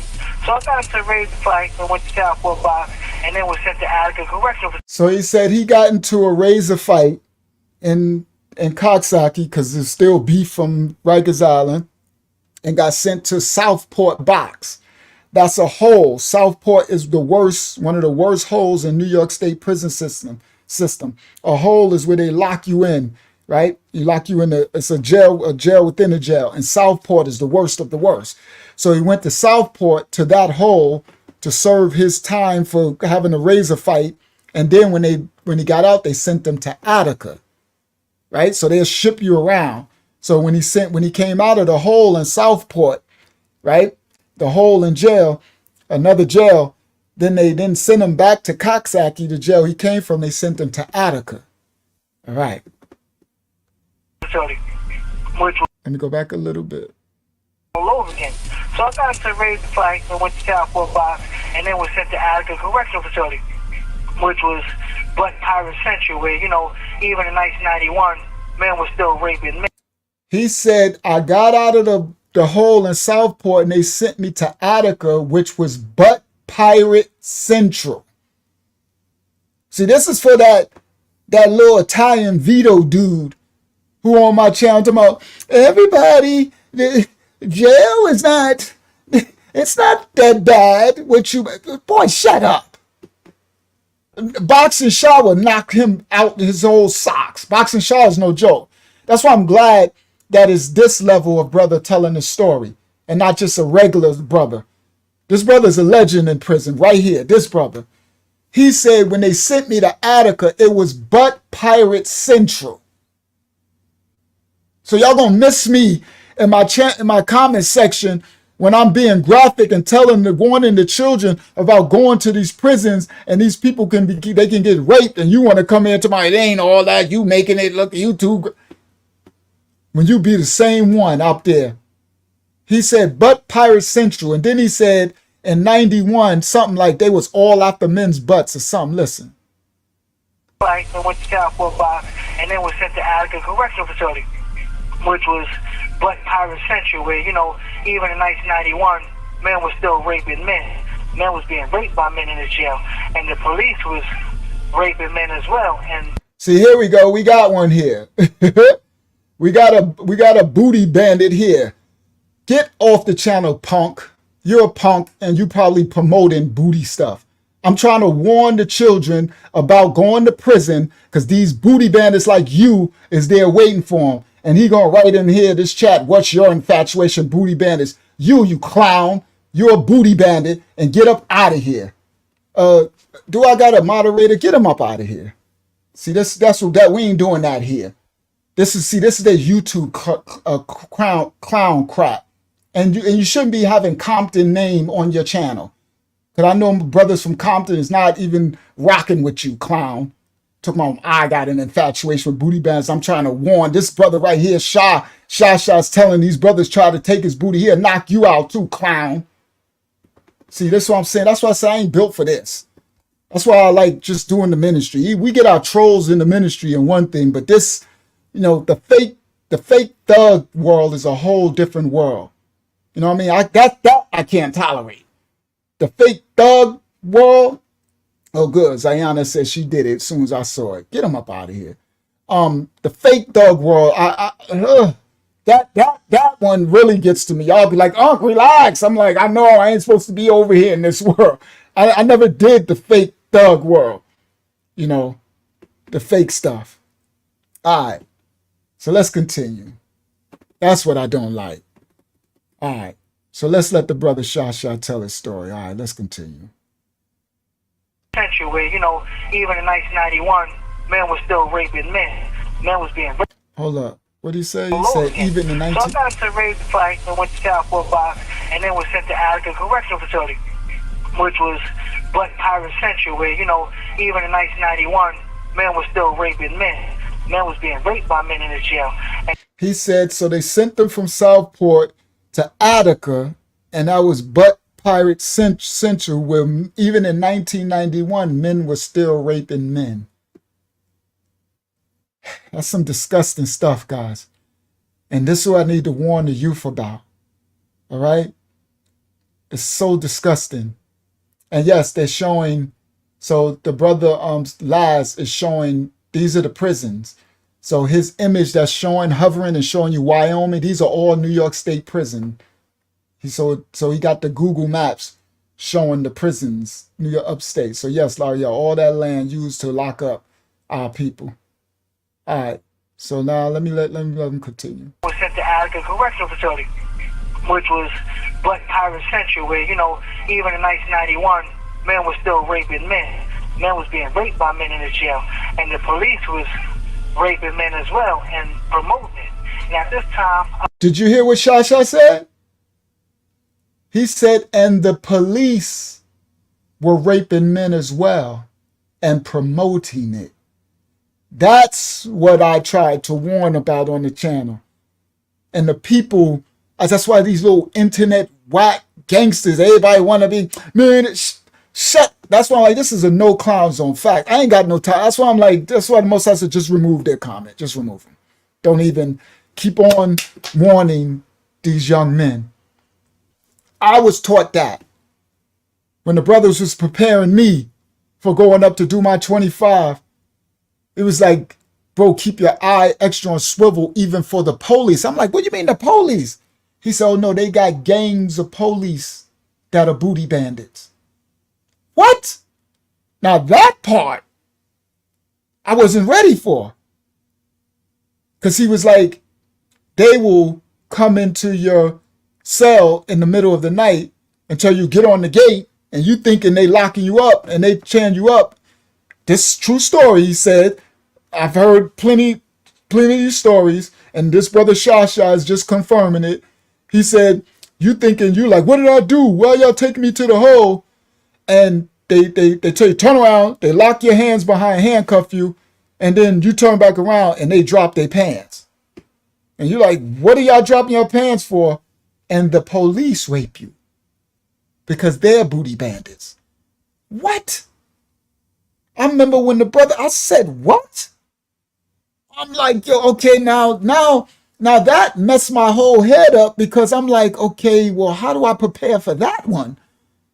And it's just a matter of wrong place, wrong time, wrong prison, wrong God.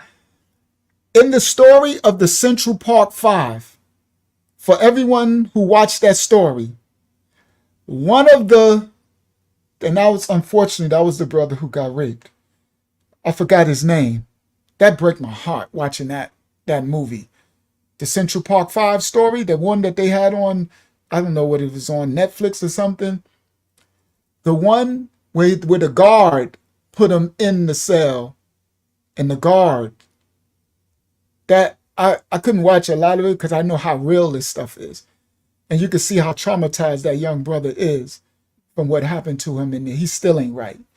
He still don't, even though they gave him millions of dollars, no millions of dollars can pay back. Shout out to Saquon in the building.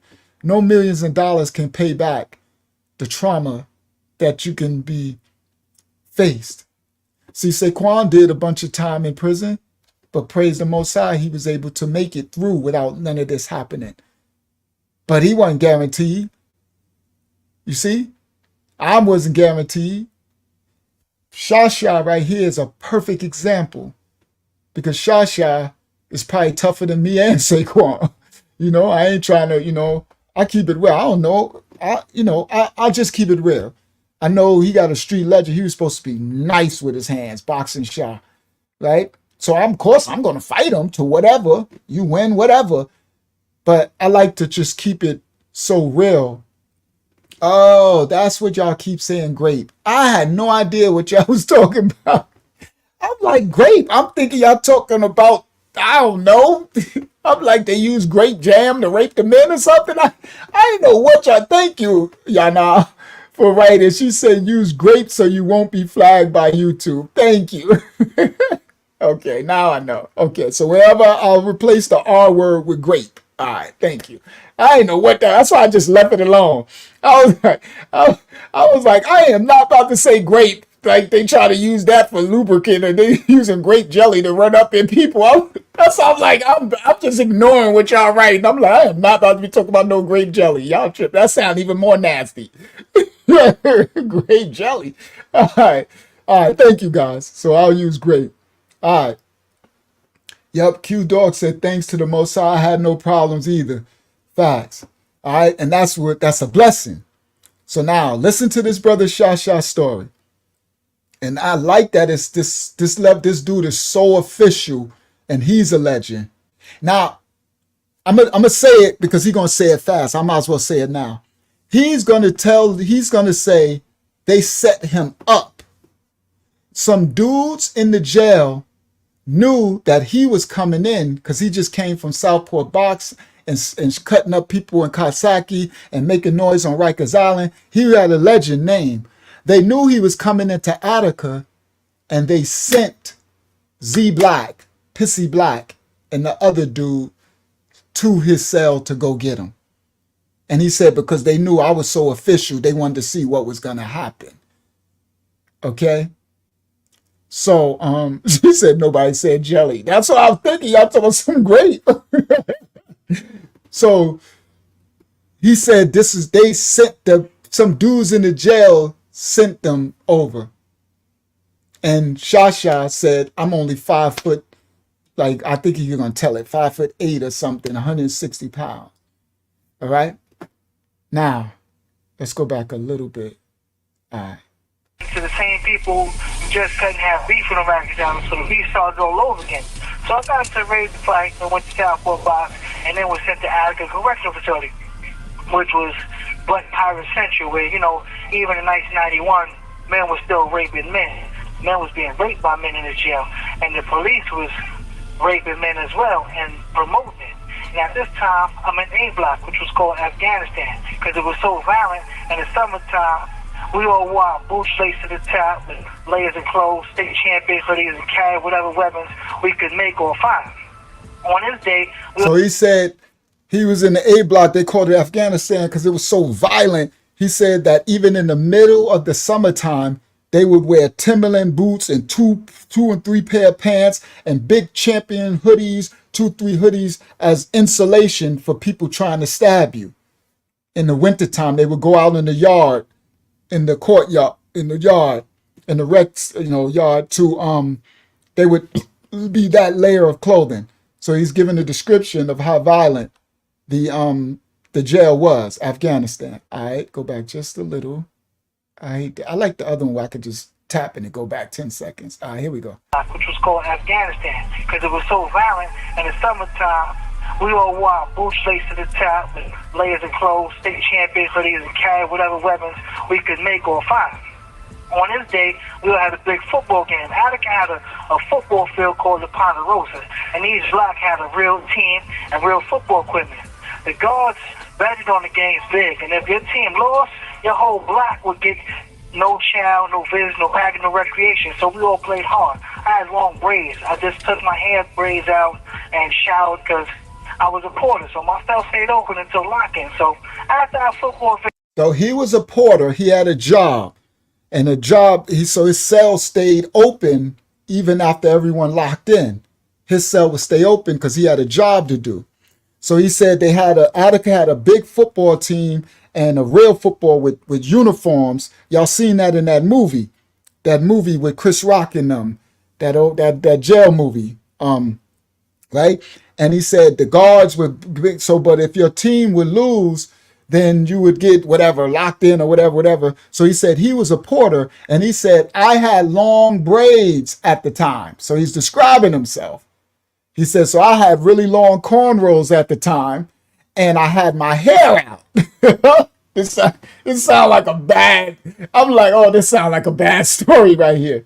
So he said, I had my hair out, right, with his long cornrows. Now this guy's official. He ain't no, this guy's a thug. Yeah, The Longest Yard. Yep, that movie. So I'm gonna say it because he talked so fast, right? So he said he had his, right? And he said he was a porter. That means you got a job, right? Probably delivering food. So he said his cell stay open last when everybody else is locked in. All right, here we go. No chow, no visit, no packing, no recreation. So we all played hard. I had long braids. I just took my hair braids out and showered because I was a porter. So my cell stayed open until lock-in. So after our football victory, I decided to clean, batter, bread, and fry some jackmack. So I put the best football on the metal. He says, so after our football victory, so they won the game. I guess he played on the team.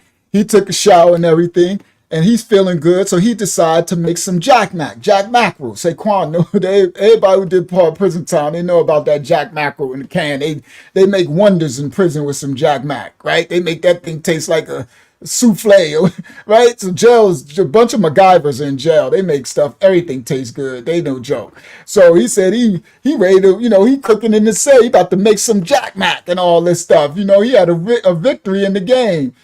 It's so crazy because he got his hair out. He took his braids out. I'm like, Yahshuah, I'm feeling for him now, right? All right, let's go. Down and showered because I was a porter, so my cell stayed open until lock-in. So after our football victory, I decided to clean, batter, bread, and fry some jackmack. So I put the best football on the metal hot pot and started chopping up onions with the jackmack hand top. When a dude named Black. So hold on, he said, So he put the stuff on the vegetable and the he got the hot thing, making the Jack Mac on the vegetable on the heater thing. And he said he took the can top that you open the can of Jack Mac, and he's using the can top. You know, when you can open, you take the top and that thing is sharp. He's using that to chop up, right? He's cooking to make the Jack Mac stuff, right? So I'm breaking it down because he talks so fast. I know y'all won't understand what he's saying, most of y'all. You know, I decided to clean, batter, bread, and fry some Jack Mac. So I put the vegetable oil on the metal hot pot and started chopping up onions with the Jack Mac can top.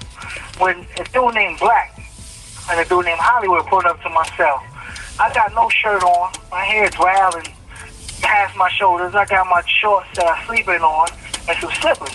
And this big black dude who was about 6'5" and a solid 310 pounds, 20 pounds, he stepped to my cell, and you know, it looked like he blocked his son because he was so big. And he pulled out his dick. And wow. All right. Now this is graphic, but this is for real. And Shasha ain't no joke.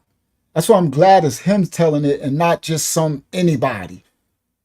Shasha said he was cutting up the onions with his Jack Mac. And then this big, he said 6'5", but Z Black is bigger than 6'5". Z Black is 6'11". So that's what he said. He said it was so big, it looked like he blocked the sun. It said, you're welcome, y'all now. He said, he's cutting it up.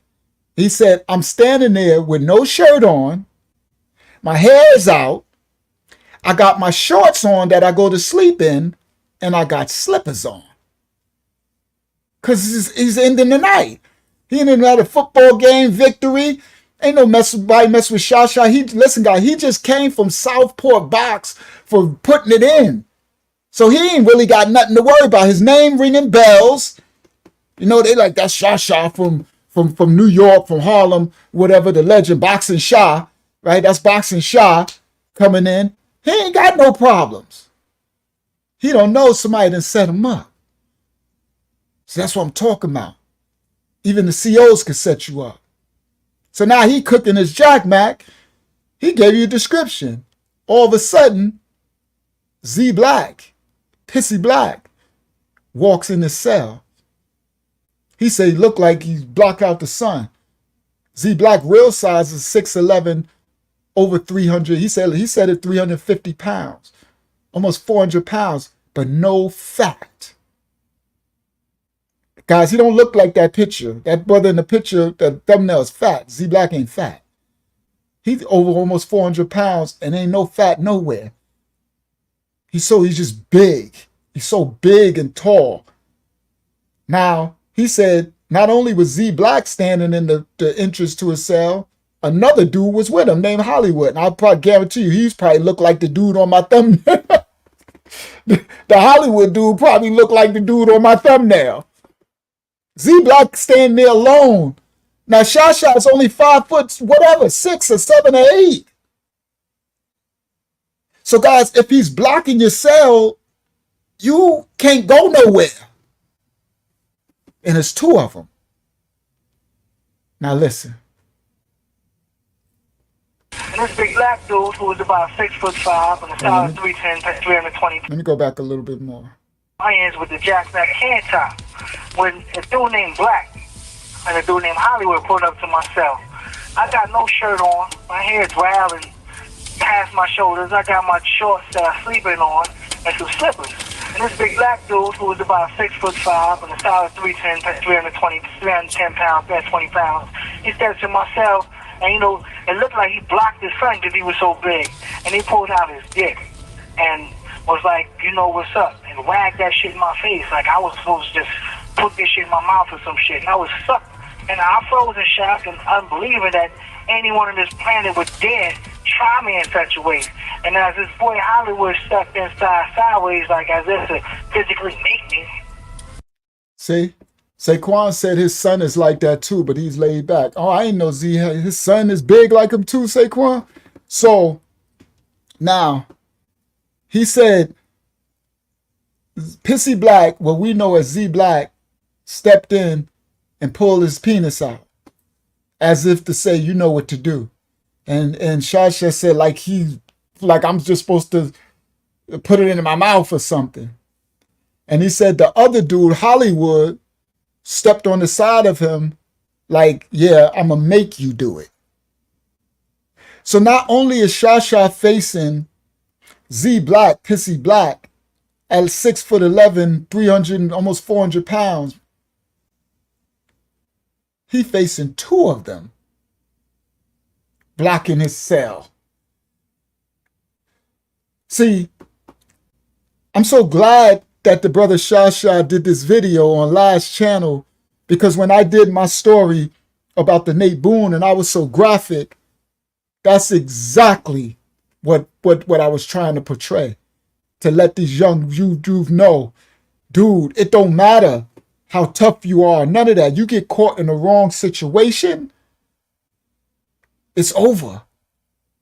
All right, let me go back a little. Saquon said, yeah, he's a very big dude too. Z Black little son, I guess. Believing that anyone on this planet would dare try me in such. He said, I couldn't believe that anyone on this planet would dare try me because he's such a legend. He couldn't believe it. All right. Try me in such a way. And as this boy Hollywood stepped inside sideways, like as if to physically make me, if I resisted, I grabbed a hot pot full of hot boiling oil and tossed it in his face. He screamed like, I never heard a man scream like that before in my life. It was a different scream, a scream that... He said as Hollywood stepped into the side as if he was going to make me suck what's in Z Black, he grabbed the hot pot of oil, of burning oil, when he was about to cook his Jack Mac in, and threw it in Hollywood's face. Woo-hoo! All right, let's listen. And he said, I never heard a man scream like that in my life. Physically make me, if I resisted, I grabbed a hot pot full of hot boiling oil and tossed it in his face. He screamed like, I never heard a man scream like that before in my life. It was a different scream, a scream that came straight from the soul. He slammed into Black, who I found out later was a notorious sexual predator everyone called Pissy Black. And I started beating Hollywood with the metal hot pot. So he said he slammed into Black, who I found out later was the notorious booty bandit, Pissy Black, which we knew as Z Black. I didn't even know his name was Pissy Black. It changed later. So he said he found out later that this was the notorious Z Black, Pissy Black. And so Hollywood, he threw the oil and Zayana said, bold move. That wasn't no bold move. That was the only move. That ain't no bold move. That's what he praised Most High. He had that move. No matter what it is, if he just had his hands, he's just supposed to fight. You ain't got no choice. You better do whatever. Praise Yah, he had a hot pot of boiling oil on the thing, right? So he said Hollywood turned, I guess, and ran into Black, I guess trying to get out of the cell. He ran into Black, and Shasha said he took the pot and started beating him with the pot. All right, so let's go back a little bit. Came straight from the soul. He slammed into Black, who I found. Hey, let me go back a little more. Would dare try me in such a way. And as this boy Hollywood stepped inside sideways, like as if to physically make me, if I resisted, I grabbed a hot pot full of hot boiling oil and tossed it in his face. He screamed like, I never heard a man scream like that before in my life. It was a different scream, a scream that came straight from the soul. He slammed into Black, who I found out later was a notorious sexual predator everyone called Pissy Black. And I started beating Hollywood with the metal hot pot over the deep gashing on his melting face. We all tumbled out my cell, where I realized I still had the can top in my other hand. And I started chasing this big black dude down the tier, cutting him everywhere I could with this can top. I couldn't reach his face because he was so tall, but I even cut my own hand up and still got the scars on my fingers and my hand because I was tearing into his flesh. I was emotionally distraught. I was mentally fucked up over this. I was 5'5", about 160 pounds, soaking wet with a brick in my pocket, but I was a ball of fire defending my pride. 5'5", 160 pounds, boiling, soaking wet. He said they tumbled out of the cell, and he realized he still had the can top in his hand, and he started cutting black. Well, I guess Hollywood is probably screaming, running his face. His whole face is burning from that oil. Boy, if y'all ain't have degree burns, y'all don't know what that feel. Ain't no stop, ain't no coming out of that. He'll be screaming in pain for the next year, like months in the hospital from that. His whole face probably totally disfigured, right? So now he says he's chasing Z Black down the gallery, I guess, cutting him with the can top. Just cutting him everywhere. He said I couldn't reach his face because he was too tall. And he's right. That's why I said Z Black like 6'11". You can even jump to reach him, right?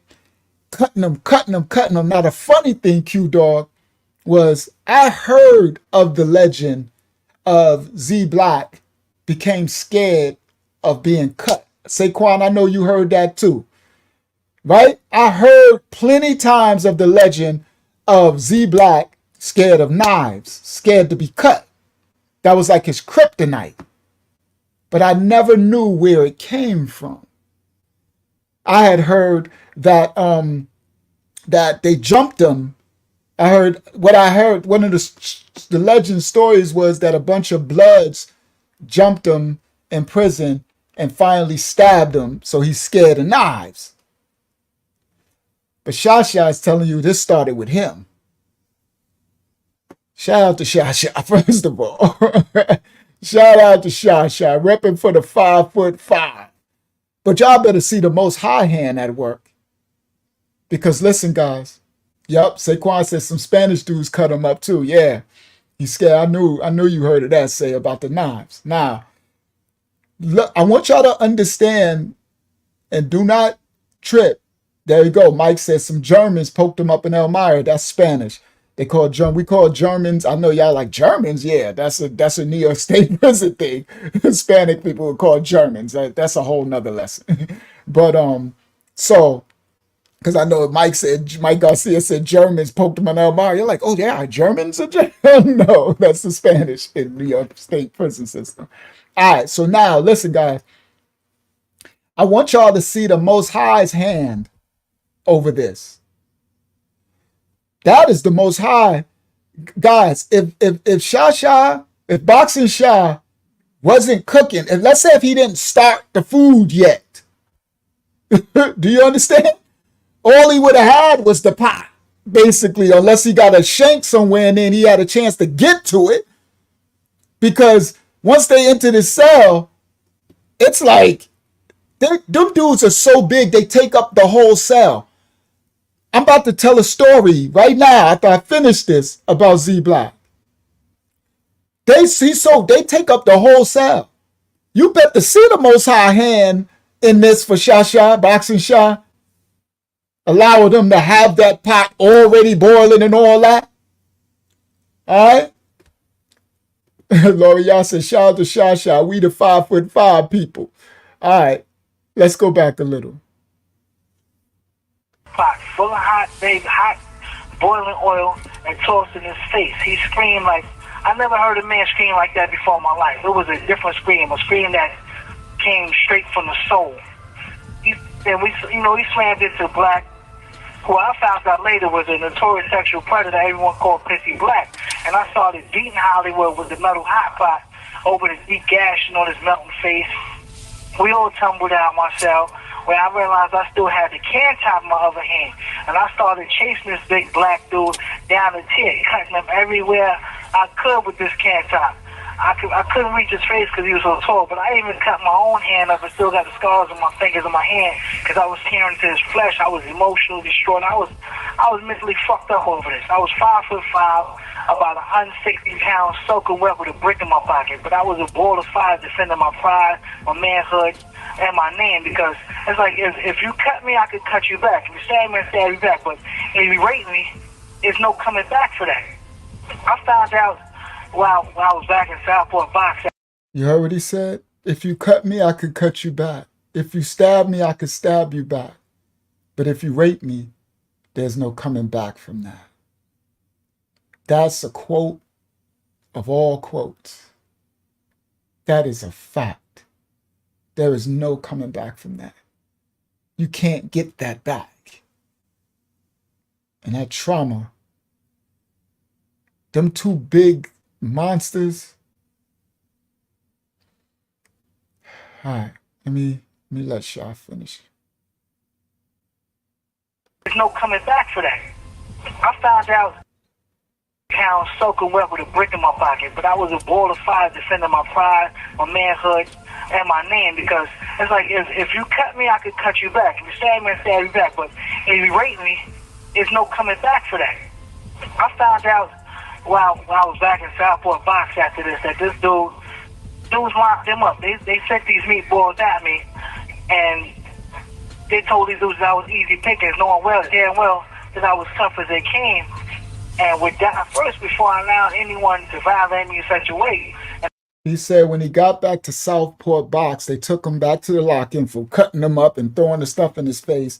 He found out that some dudes in the prison lined him up. They set it up and told them, Z Black, Pissy Black, and the other dude that he was easy pickings. He said, but they know doggone well that he wouldn't allow nobody to violate him. That's what I mean by, guys. It's just timing, opportunity. That's why my job is to teach, like, you just don't put yourself in the situation, period, because you're not guaranteed. Anybody could have been put in that situation. You understand? It don't matter. They lined him up. They sent these meatballs at me, and they told these dudes that I was easy pickings, knowing damn well that I was tough as they came, and would die first before I allowed anyone to violate me in such a way. And as I ran into other people who had just left jails Black was in, because, you know, we always check where our enemies are, victims, and we ask, you know, where they at. They said Black now he got a serious phobia for races. Like, once you pulled out the blade, his big ass would haul ass. And so he now only stuck with the willing. So now he said he found out, because he said once you have an enemy, which is true, this is prison politics, jail politics. Once you have an enemy, you keep a track on where they go throughout the prison or the jail, just in case you run into them again, and you get updates on them. So he was keeping update. He said he heard from others that now Z Black, Pissy Black, got a phobia for being cut up and stabbed. So now he's scared for what he did to him, what Boxing Shaw did to him. What he did to him. All right, hold on. People who had just left jails Black was in, because, you know, we always check where our enemies are, victims, and we ask, you know, where they at. They said Black now he got a serious phobia for races. Like, once you pulled out the blade, his big ass would haul ass. And so he now only stuck with the willing gaze instead of trying to force people to be a part of that life.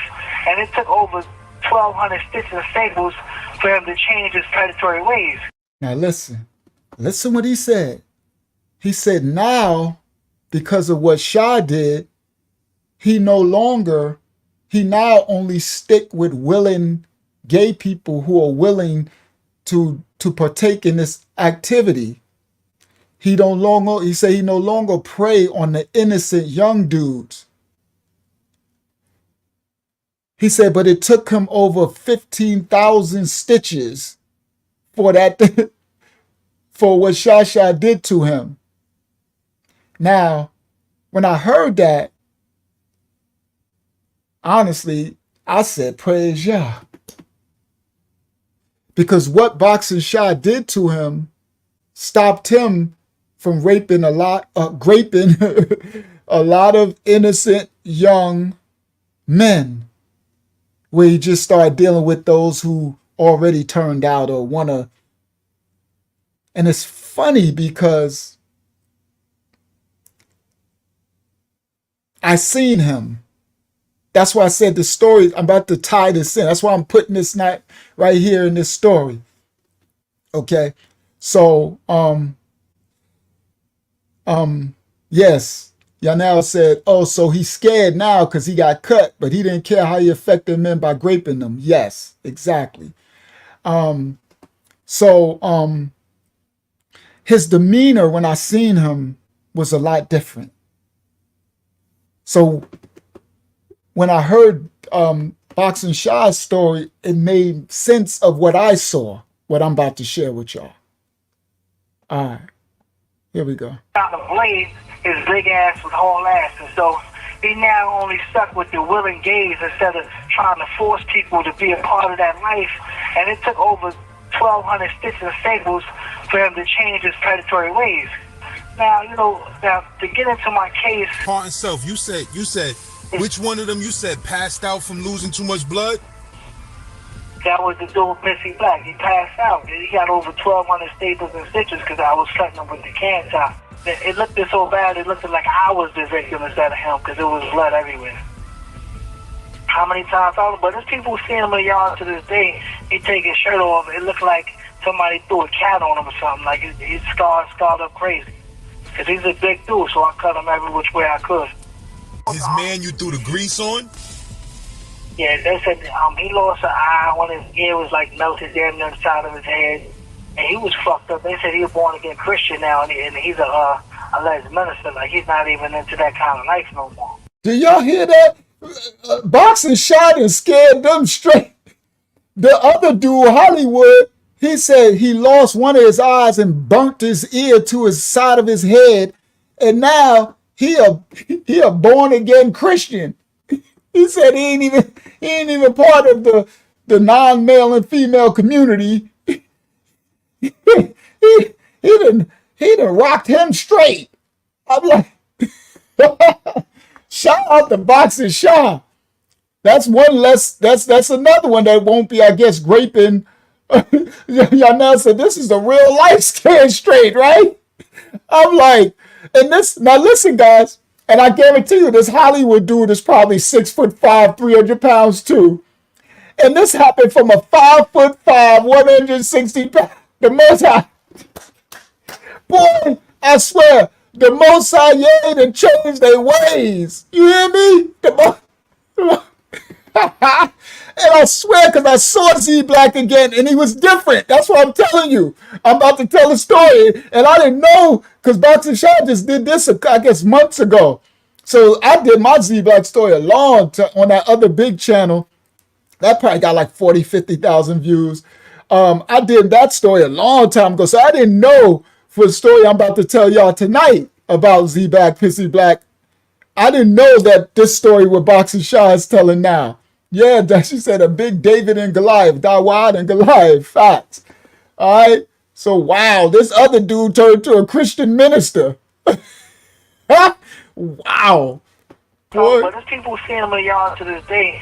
He take his shirt off. It looked like somebody threw a cat on him or something. Like he's scarred up crazy. Because he's a big dude, so I cut him every which way I could. His man you threw the grease on? Yeah, they said he lost an eye. One of his ear was like melted damn near the side of his head. And he was fucked up. They said he was born again Christian now, and he's a alleged minister. Like, he's not even into that kind of life no more. So that changed both of their lives in a crazy way. Getting into this shit like this is why I'd rather die than go back upstate. And this Judge Curtis Farmer, you take a ton of illegal adjournments. Okay, so he said this is why I'd rather die than to go back to jail upstate. So now he starts talking about his case. Let me stop share. So now, what he does now is, at that time, he had got life parole. This is Boxing Shaw, for his sentence of help defending his mother. For the guy, he had killed the guy. So he ended up getting life. So he got life parole. So when you have life parole, they mess with you. They can do anything and give you 6 years in prison. So anytime any crime is committed, let's say if you got life parole and you live in a neighborhood, and anytime a crime is committed, they come and get you. And they can jam you up. They can just jam you up for anything, give you 6 years because you got life parole, and they can do it forever. So they have jammed Boxing Shaw up for nothing. He really didn't do nothing. And they had him in the Rikers Island system illegally for, I think, 2-3 years without him even given a chance to face what they had him in there for. And because he had life parole, they was hiding him. And shout out to Laz. Laz actually helped him. So I do want to give Laz his props and his respect. So Laz put him on his channel. That's why he's calling from jail. That's why he's telling the story on his channel from jail.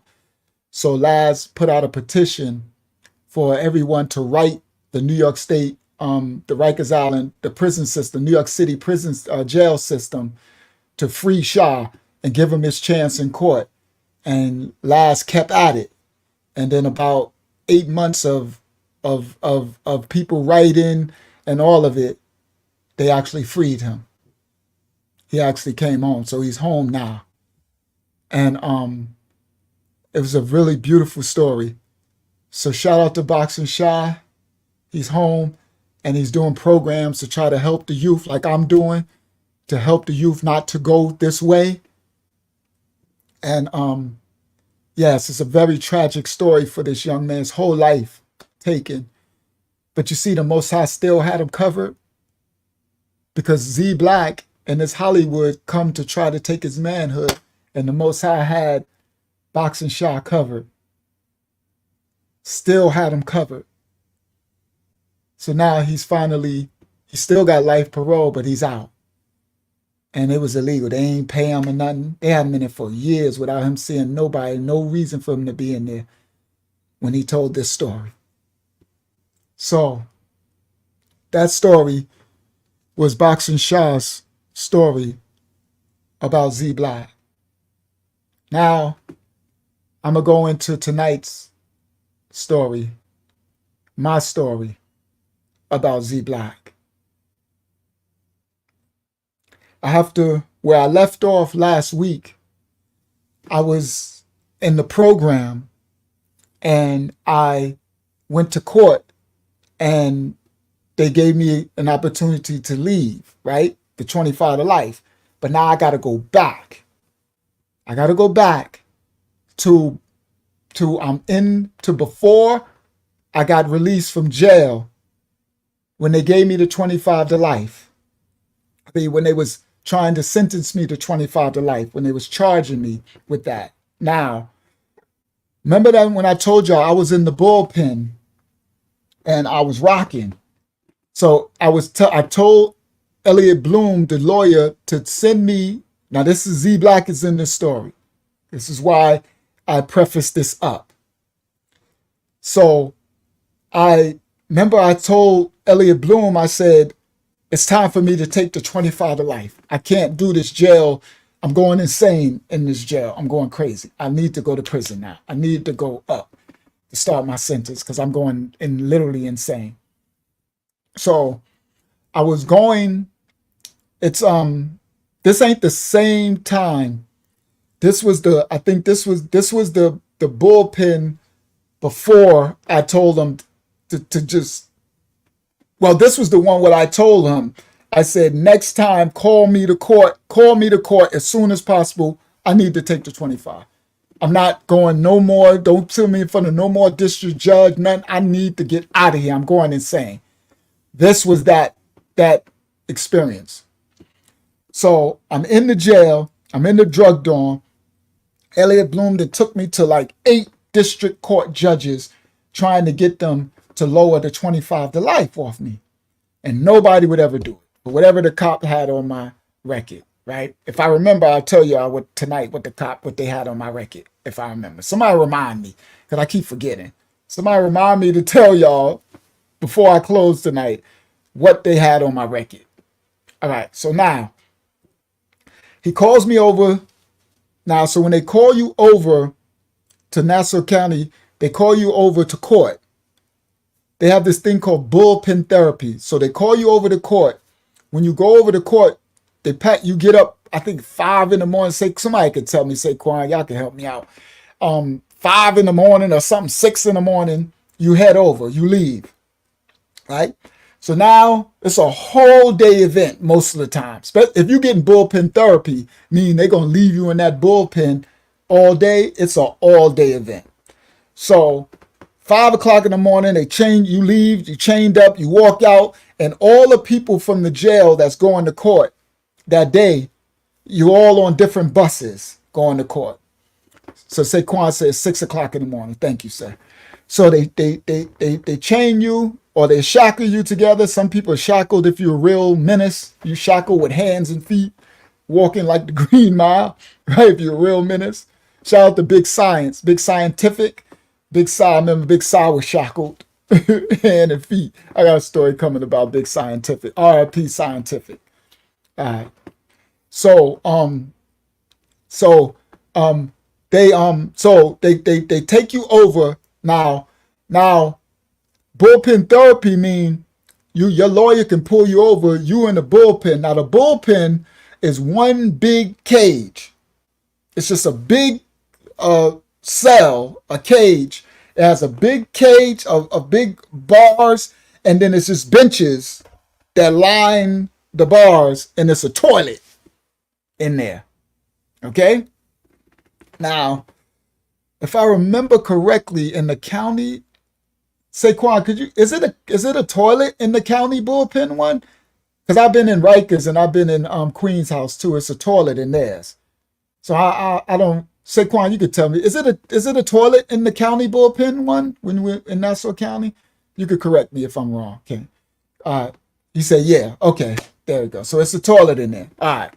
So now, and yeah, Q Jorg says the toilet. So guys, if you got to use the toilet, you got to use it in front of everybody in the bullpen, which is crazy, right? It's very nasty. You ain't trying to poop because everybody will beat you down, because everybody will smell it. You don't even want. It's the most disgusting thing in the world. And then when there's no room, Saquon, y'all know, and Q, y'all know this. When there's no room, they have people sitting on the floor by the toilet. It's piss all over there. That's the nastiest thing in the world. They have people sleeping all on the floor and stuff because the benches, you gotta earn a bench if it's that crowded.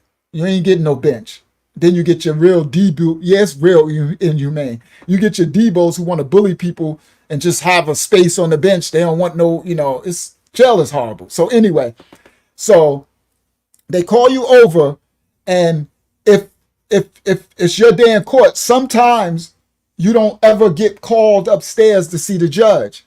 They call that bullpen therapy, meaning you'll go there from 6 o'clock in the morning, and you're sitting there. Court don't start till 9 a.m., first of all. So you're already at 3 hours, and it's cold. The bench is hard, or it might be the floor if there's no room, and it's stinky, and everybody in there, and everybody stressed out, and you're in there with 30, 40. It don't matter how many people is coming.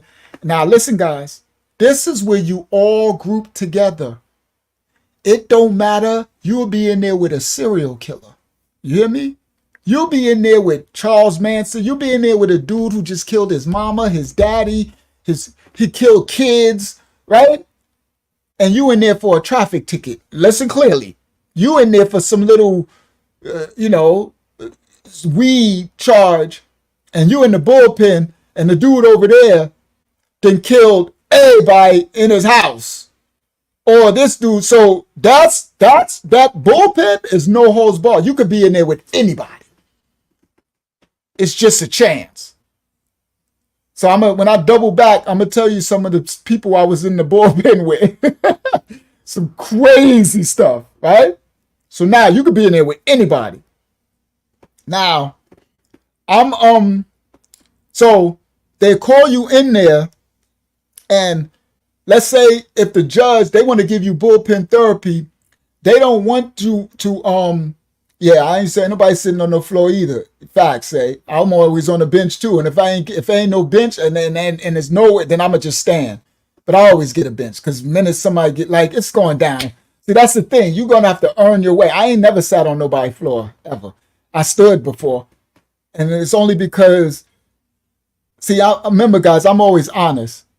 It's only because I always didn't want trouble because I'm trying to beat the 25 to life. I can't catch a new charge, so I got to pick and judge my battles.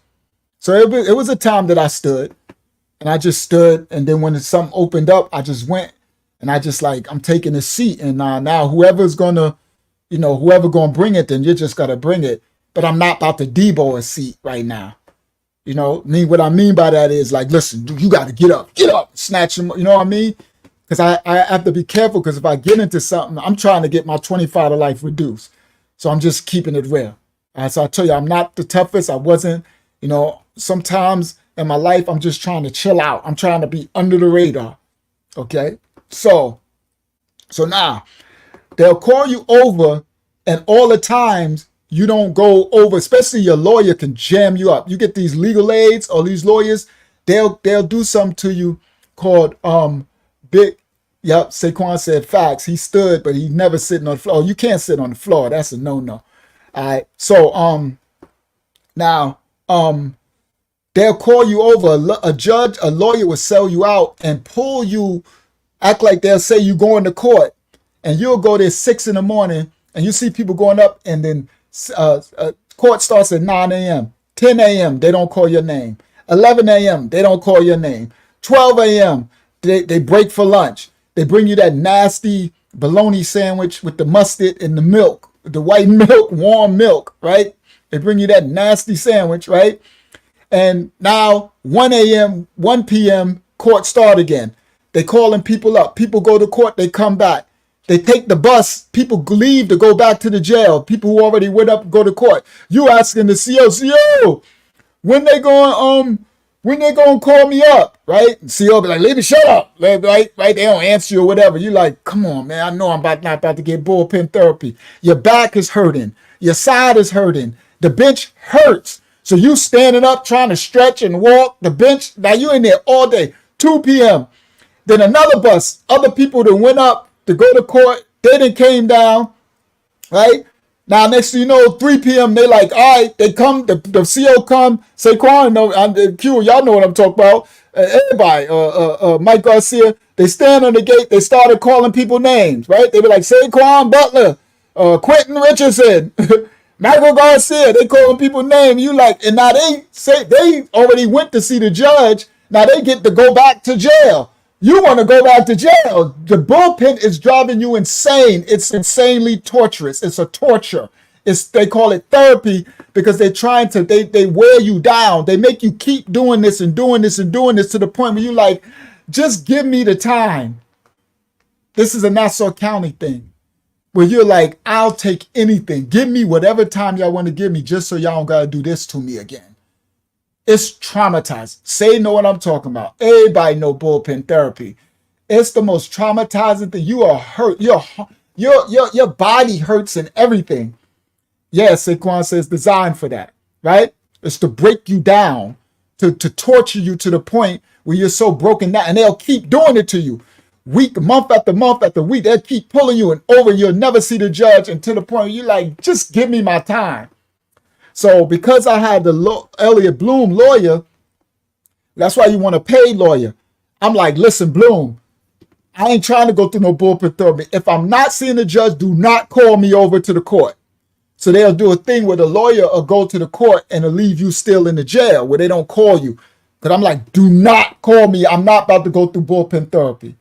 But once or twice, it can't be avoided because he'll probably want to pull you up to see the judge, but something happened and you can't see the judge and they give you therapy and they'll mess with your name on the chart and leave you there all day.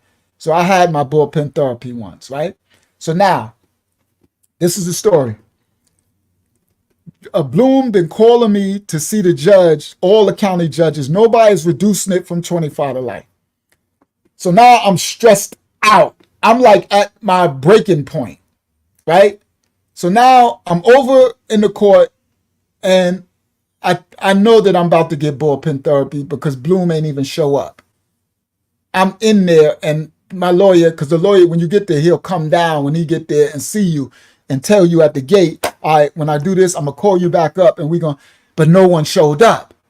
So I'm like, oh, I'm about to get bullpen therapy. So anyway, I'm in the cell.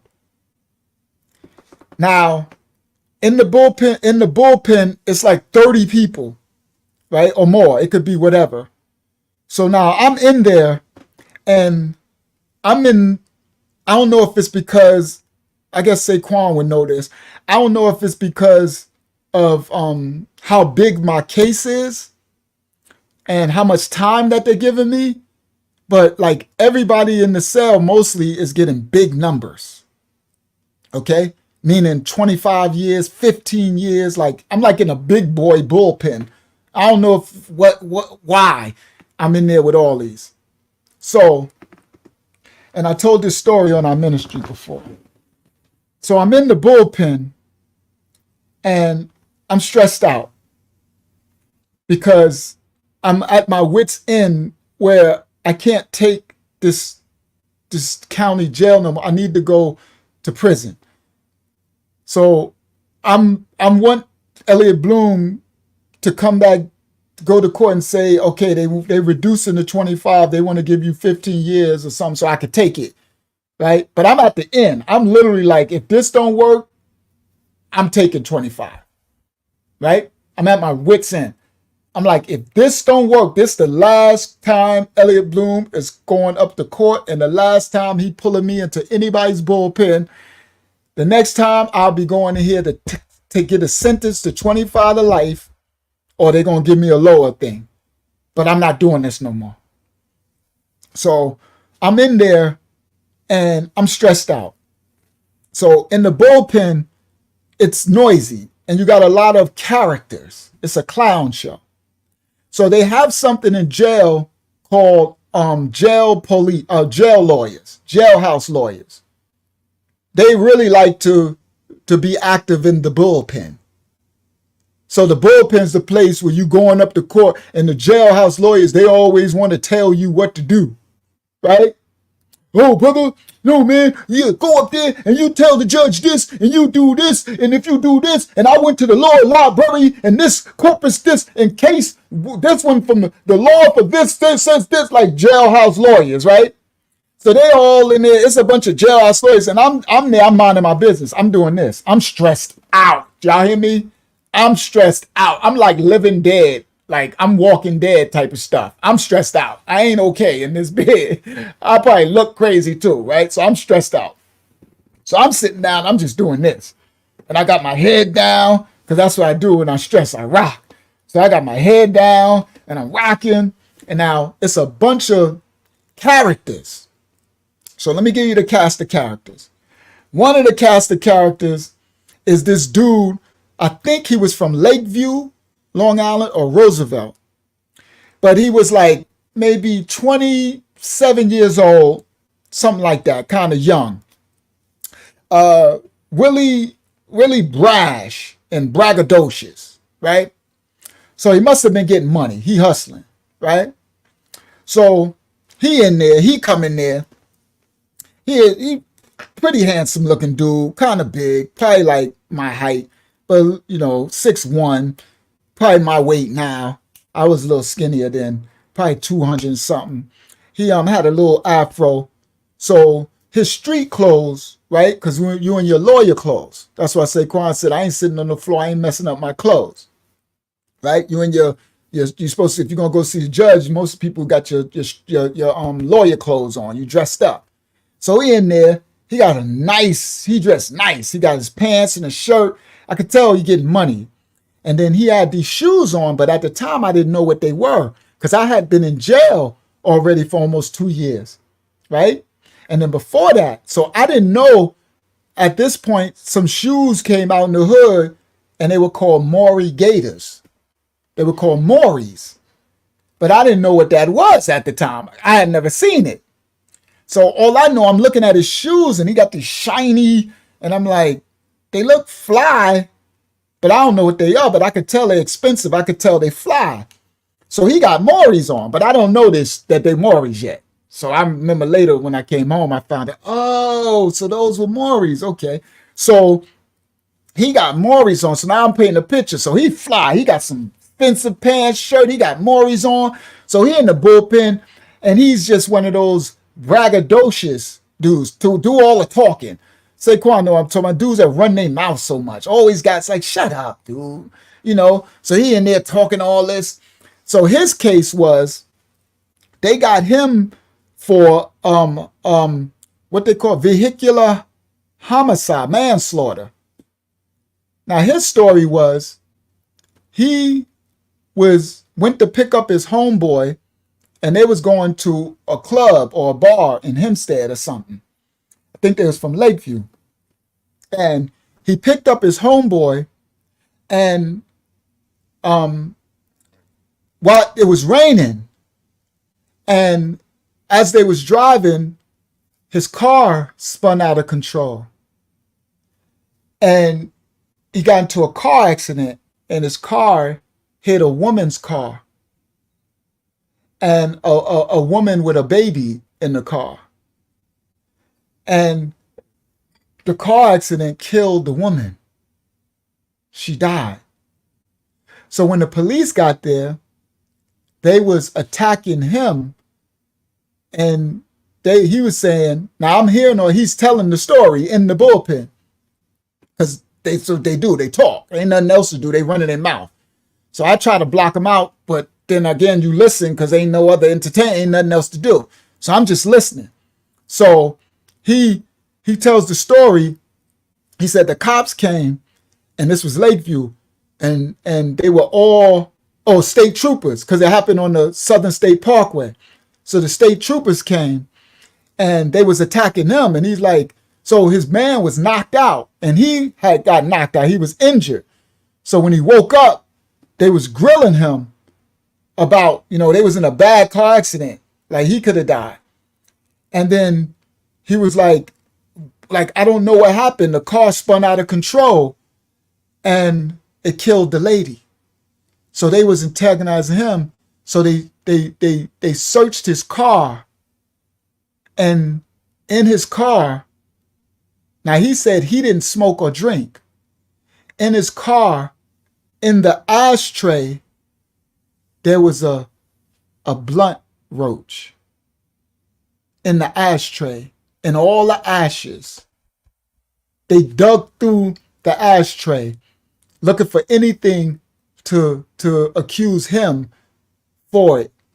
And they found a blunt roach in his ashtray. And he said, I don't drink or smoke, but his little brother smokes. And he didn't like his little brother smoking in his car. But sometime when he would leave him in the car to go in the grocery store or something, his little brother would be smoking. And he said he usually cleans out the ashtray. He said, but it must have been like smashed at the bottom of the ashtray. You know how you empty the ashtray and toss it over? But there was one little blunt roach stuck at the bottom, and he didn't know it. So they took the little blunt roach from the bottom, and they charged him with like vehicular manslaughter, because they said they found drugs in the car. So they offered him 17 years. No, they offered him 10 years or something. I think something like 5 to 10 years. They was giving him a 5 to 10 or something crazy. And he was like, I'm not taking it. I'm not taking that because it was a car accident. I didn't kill this person. And I don't smoke weed. I don't do drugs. I don't even drink. But he was hustling. So he was bragging about that, about he getting money, right? So he had a lawyer. He had a paid lawyer. So he was in there bragging about his paid lawyer, and I'm taking him to trial. So he was going to trial. So there's people in the bullpen that are going to trial, right? So he's steady talking about his case. He like, yeah, my lawyers. So he's already in trial. Okay, listen. So I'm just coming in there seeing them. So I guess so when you go to trial, see, I've never been to trial from jail. When I took to Supreme Court, I was home. So I was coming to my trial from the streets. So I guess when you go to trial from jail, you be in the bullpen every day while the trial is going. You there every day in your suit because you keep coming to testify and stuff. So them that are in there, the ones that are going to trial, they yeah, I'm gonna tell that story on here. I'm gonna tell the one with me, you, and Unique. You gonna have to remind me that one, Saquon. I'm gonna tell the story me, you, and Raheem. Remember that one? I'm gonna tell that one on here too. So I'll tell the other one if you remind me what that is, Saquon. I don't remember the one me, you, and Unique. So you gonna have to remind me of that one. So those who are in the bullpen, guys, they've been seeing each other every day because it's a group of them that's going to trial, and they all get in numbers. So this dude, the loudmouth, they offered him 5 to 10, but he's going to trial, and if he blow the trial, they could give him 20 years. Right? Now, there's another person that's going to trial.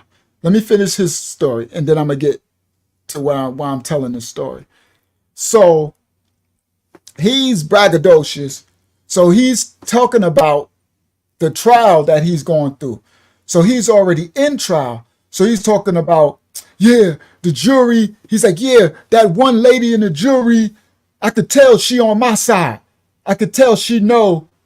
And in my head, guys, I'm like, and I say Quana attest to this.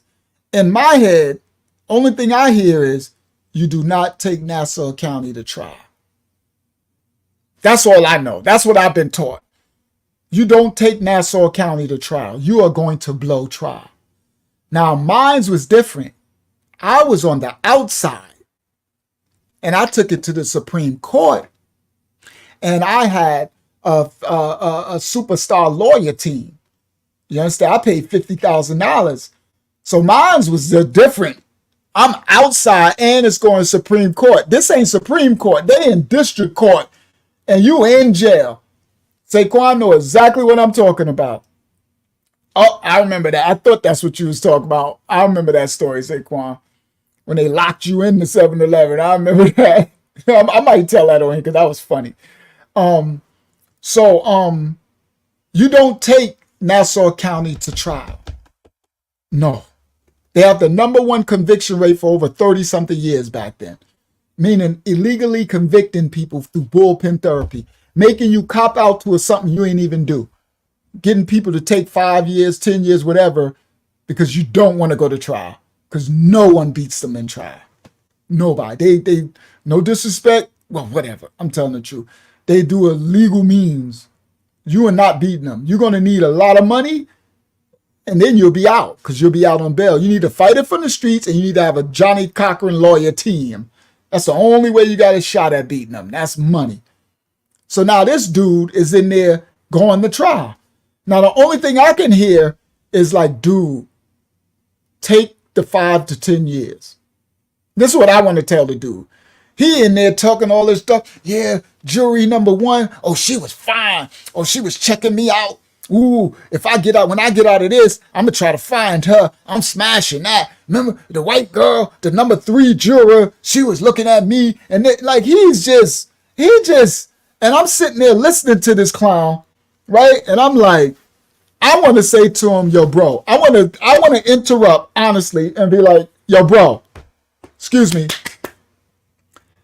You might want to take the 5, whatever they offering you, 5 to 10, whatever they offering you, because as much as you bragging about how good your trial is going, you don't want to take Nassau County to trial. That's all I know. That's all I know, That's all that's been ingrained in me.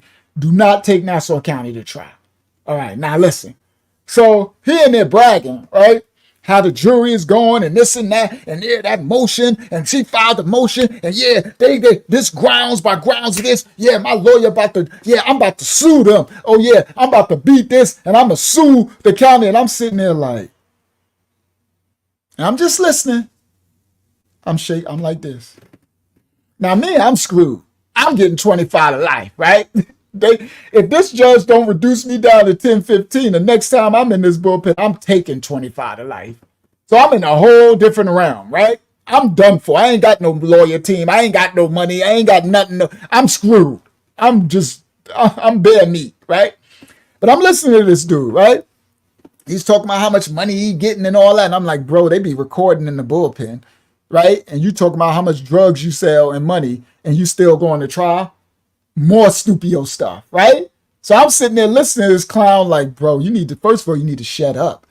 You bragging and stuff, how much money you be getting and all that, right? So you're like, yeah, I'm gonna sue Nassau County and I'm gonna get the new Mercedes this and I'm gonna do this and I'm gonna do that. And when I get out of here and all this, right? So he bragging. Now, another one who's going to trial in there is a child. He's 18 years old. He's from Roosevelt, Long Island. I told a bit of this story on my ministry. This is that time. He's in there. Now he's going to trial too. So I guess they see each other every day because they're in trial. I'm just new. I'm just meeting, hearing this. So the little dude over there was another dude going to trial. So he was talking, whatever. They trying to give him 25 years or something. But then there's a young boy. He's 18 years old. So the other dude is like, so he's like, so how's it going today? To the young dude. And the young dude like, I don't know. My lawyer says that I have a chance. I have a shot. Right? And so the other dude says, well, what's he going on? So then they tell his story. He's 18 years old. He had a girlfriend and he's in high school, Roosevelt High School. He's 18. His girlfriend is 16. They're both in high school. Shout out to Brooklyn Red, Flatbush in the building. She's 16. Now we're in the bullpen. Now I'm listening to them tell the story. And the little dude is sitting there. And he's like, so the braggadocious dude is telling the story for the young dude. So he's like, he goes to Roosevelt High School. He's 18. His girlfriend go there. She's 16. Her parents got money. She lives in the nice part of Roosevelt, back up in there where Terminator X from Public Enemy live and stuff. The nice house by Roosevelt Park. So the parents got money. They don't want, he's from the rough part of Roosevelt. They don't want her daughter dating this dude from the rough part of Roosevelt. Well, maybe they shouldn't let her go to Roosevelt High then, right? Should have put her in private school or something, right? So the parents don't want her dating the little boy from the rough part of Roosevelt. But they love each other. They're in love with each other. Now the little boy is a good kid. He's bright-eyed.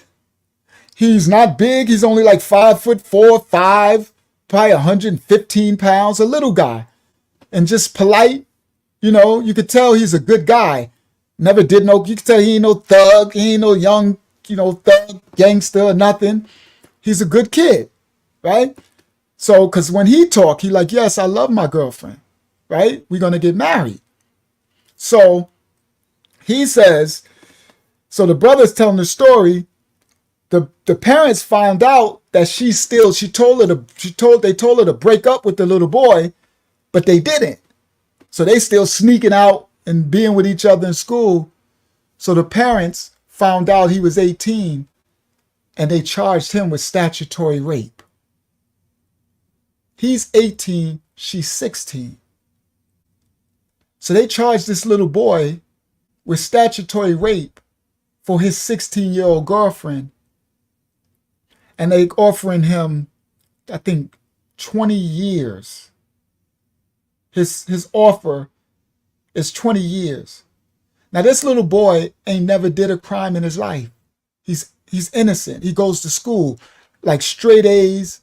They plan on graduating and going to college together and getting married in college once she's able to leave the house, because they can't get married until she turns, she's 18, because the parents don't agree. So they plan on going to the same college and then getting married Okay? He loves his girlfriend and she loved him. But the parents charged him with statutory rape. So now he's in this bullpen and they're offering him 20 years and he's only 18 years old. So he's sitting there and the braggadocious dude is talking, right? He's saying all this stuff, right? How he's taking it. So he's like, yo, shorty, how the case going? So he's like, I think it's going good. The lawyer said that I might have a chance that we can get it. And so the dude is like, yeah, don't worry about that, shorty. You take him to trial, you're going to beat it. I'm like, what? So now I'm listening because this little boy is innocent. So the little boy is like, but are you sure? I don't know what to do. Because if he blow trial, I think they're going to give him 50 years or something. I think they could give him 50 years or something if he blow the trial. So the little boy is like, I don't want to do 20 years, but if I blow the trial, they're going to give me 50 years. I don't want to do 50 years. And this little boy is innocent, guys. Now listen, innocent. Now I'm hearing, I think it was 50.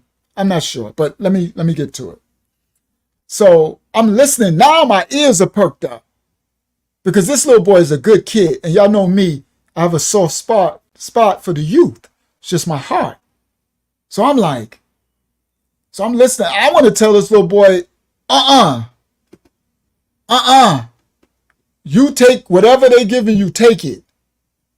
Don't be you. So the braggadocious dude is steady.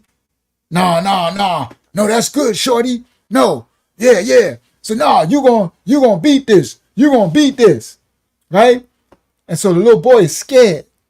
So now he been listening to them coach them every day while he's going to trial. So you go up and you come back down, right? So you go up, you hear the judge, you see the jury, you come back down, and then they tell their stories. Yeah, Larry, y'all all for having a girlfriend. So now now this court, this time that I'm in the bullpen with him, the little boy, it's the end of the trial. This day that I'm in there with them is the day that the jury makes a decision whether he blows trial, whether he's guilty or innocent. That's the words. This, when I'm in there with them. So the little boy is really scared. So the little boy is like, I don't know what to do. I don't know what to do. Right? And they telling them, just hang tough, shorty. You got this. You got this. You're like, I think I should take the 20 years. And I look up and I'm like, I want to say, shorty, take the 20 years. But I don't know. I want him to say take the 20 years, but what if he can go innocent? What if he can go free? So I'm stuck because I want to say, shorty, take the 20 years. Just go up there, take the 20 years. I'm sorry, because if you blow it, they could give you 50 years or something, 50 for something crazy, right? But it could have been 33. But I don't. Everything ain't just as clear because I'm going off memory from a long time. So some things are clearer than others. So, but I get the general story. I get the general right. So, but I know I want to tell him, do not take them. Don't just take the 20 years. But I got to stop myself because I'm like, what if I'm wrong? What if I tell this little boy, take the 20 years, and he go up and take the 20 years, but he could have beat it and was free. So I can't say anything. Now these jailhouse lawyers, is telling him, nah, man, nah. You keep going to trial, shorty. Don't take no 20 years.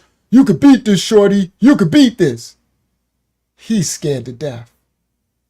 Here we go. So now I'm going to rewind a little bit before that. So a little bit before that, I'm sitting there and I'm rocking like this. Right? I'm stressed out because I'm getting 25. I'm hearing them, they got a chance, right? The other dude, they trying to give him 10 years. If he blow, they could give him 20. The other dude, they trying to give him something. If he blow, he'll get 25 years, right? The shorty, if he blow, I think they'll give him 33 or 50 years or something. They trying to give him 20. Me, they just trying to give me 25 and they won't come down. So I'm like, so I'm like, yo, I'm so stressed because I don't got a shot, right? I ain't taking nobody to nothing. I'm trying to get them to come down up to 25, but they won't come down. And I'm at my wit's end, so I'm like, I'm about to take 25. So my reality, I'm listening to them. I'm like, well, I'll probably be seeing them in some prison somewhere because I'm going for 25. Now listen, so I'm stressed out. Now I just rewind a little bit in the story. So I'm sitting here, I'm doing this, right? And I'm just stressed out. I'm in my head, in my zone. I'm getting bullpen therapy. Then all of a sudden, I'm going like this. I hear, oh my God, that's Z Black. That's Z Black. And I go, I stop. I lift my head. They're like, that's Z Black. That's Z Black. I turn around and this monster is standing on the gate. The COs are outside the gate and they're treating him like he's a superstar. They acting like Michael Jackson is in the jail. The COs, listen, the COs are acting like he's Jay-Z is in the jail. Can I get an autograph? That's what they might as well be saying. Yeah, the Z Black that Yahshuah just telling the story that he cut up and all that. This Z Black. The Z Black that I said, the PISSY Black, at the beginning when this started, that when I was young, I was defending Parkside. And I didn't tell the whole story. I'm going to tell it separate. But I had it on in with him. The Z Black who came in Brawley Park and I was on the bench. And I can give this part. He said, rah, rah. He said my name. Because he did research on me when I stood up to him. I'm going to tell that as a separate story on the big channel. And then I'll fill it in on here. Okay? That's Z Black. Who said, rah, rah. And I was like, oh my goodness, I'm caught out there. I ain't got no gun. I ain't got nothing, right? But I'll say that story another time, right? This Z Black. Now that situation, when I'm talking about he saw me in the gym, when I defended Parkside on South Franklin, that was the 80s. You hear me? That was the 80s. That was the 98 posse. That had to be, I don't know, 1986 or something. We in 2007. I need to give y'all some context. Now, I ain't never seen him since the situation. The last time I seen him was when Naquan and Big H had the trap house on Stewart, and I dropped them off there, and Big H was like, yo, Ra, what you doing with Z? Right? He heard it because that thing I had on with him, that traveled. So H heard about it. I said, nah. I seen him on Brawley. He said, right, yeah, he respect you. H told me, he said, he respect you, right? He had asked us about you. He said, he respect that you stood up to him. I said, yeah. I said, but I don't trust him though. H said, I was just about to say that, Rod. Don't trust him. I said, I don't trust that. I don't trust that, nigga. You got to be kidding me. I don't trust him, but I got to play my hand right. Right? So, you know what I mean? I know killers. Like, I take that back. I know people who have killed people and have did their time they served their sentence and their time. I know people, you know, from the hood. I don't know them personally. I have nothing to do with them, that have taken a person's life and have served their sentences for that. See, you got to be careful. All right? I ain't know this is a channel of redemption. This is a testimony of the past. Like, I served all my time for any crime I committed. Okay? These are stories and testimonies of the past life that was lived, and we served our time. Okay. Let me clear that up. Okay? So I know some people who would kill you if you violated, and who have actually did time for taking a person's life and served their sentence. That's what I meant. I knew some killers. Let's clear that up. Okay? So I know how to navigate different type of people. Like, it's just survival, right?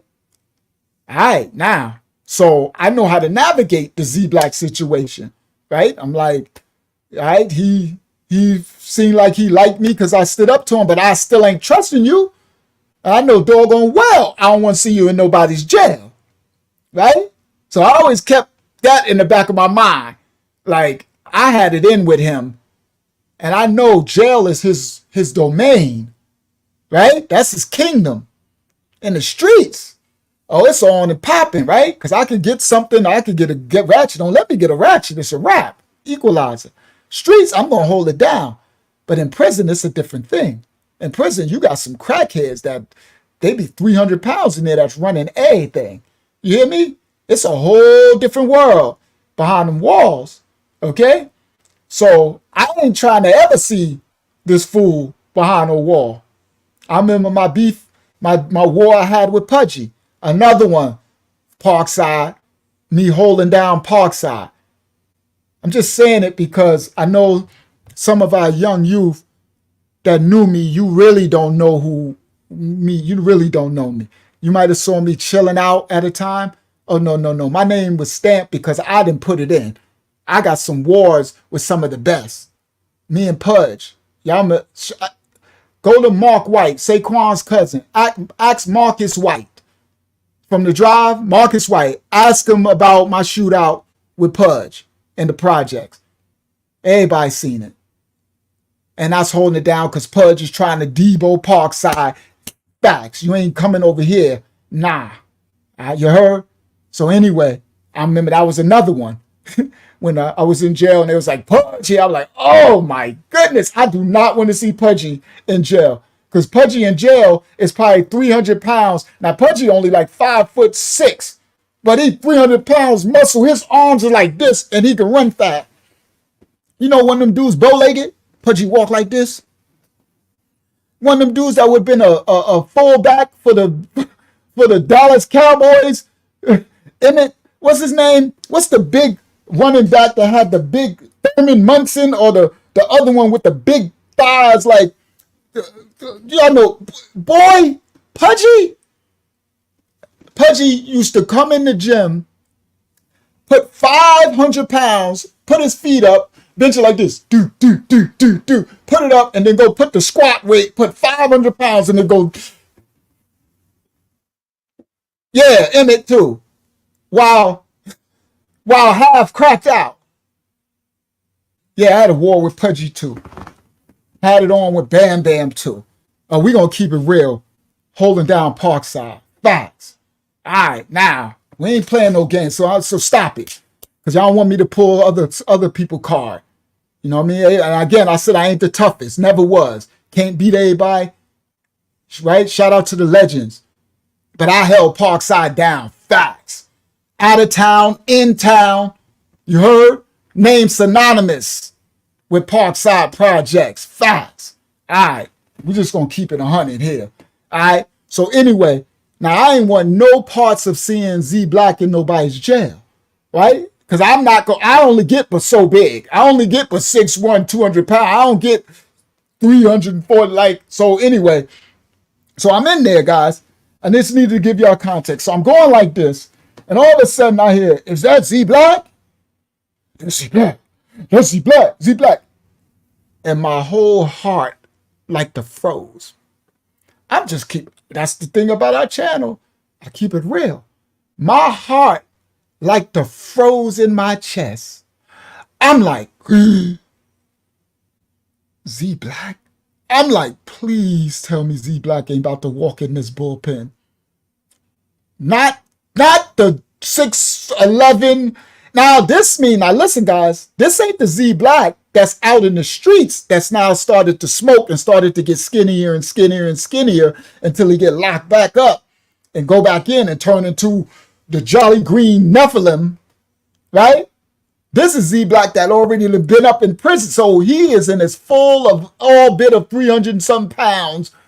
So they like, that's Z Black. That's Z Black, Z Black. Oh my goodness, Z Black coming in here. Oh my goodness. Right? So I'm like, oh my goodness. So I'm telling y'all the truth. There was a chill that went through my body that was like frightening. Fright. That's the description I can call it. I've never had that happen too many times in my life. It was like frightened because I know I had it on with him. And yeah, he act like, he respect me in the streets from what I did. And we was cool in the street while him robbing people and all that. I'm saving for the story. I'll say the other story, right? But I still like, please, I ain't cool with you. First of all, because it was rumored that you were a rapist in prison. That was the rumor back then. But secondly, you a Debo. Yeah, nobody trusts you. You big monster, right? So even H and them, that's why H was like, don't trust him, Rob. Like, I'm not trusting him, H. He's like, so H and them had him as security over their trap house because they know ain't nobody running up there with Z Black doing the security. They just feeding them crack, right? So anyway, I wish H was still alive. He could tell his story. So H know what I'm talking about. So I'm like, the fright over me. I was like, oh, it's like a chill to your bones. I was just like, oh my goodness. Like, I gotta face Z Black in jail, in the cage. Oh, so one thing I'm thinking, like, I guess I'm gonna have to bite him, you know what I mean? And hold on if it go down. What else could I do? Like, I'm a fight, but Z Black is a jail. Now, what the part Shasha didn't explain was Z Black wasn't just a jail booty bandit. He was a jail prison boxing champion too. Z Black could fight. Like, it's unfair. It's not fair for mankind, for this, Jolly Green Nephilim dude. They could fight too. Now, so anyway, so I'm like this, and I'm like, so I just stop rocking, and I'm like, I don't even want to look, because I don't want him to see my face, first of all, right?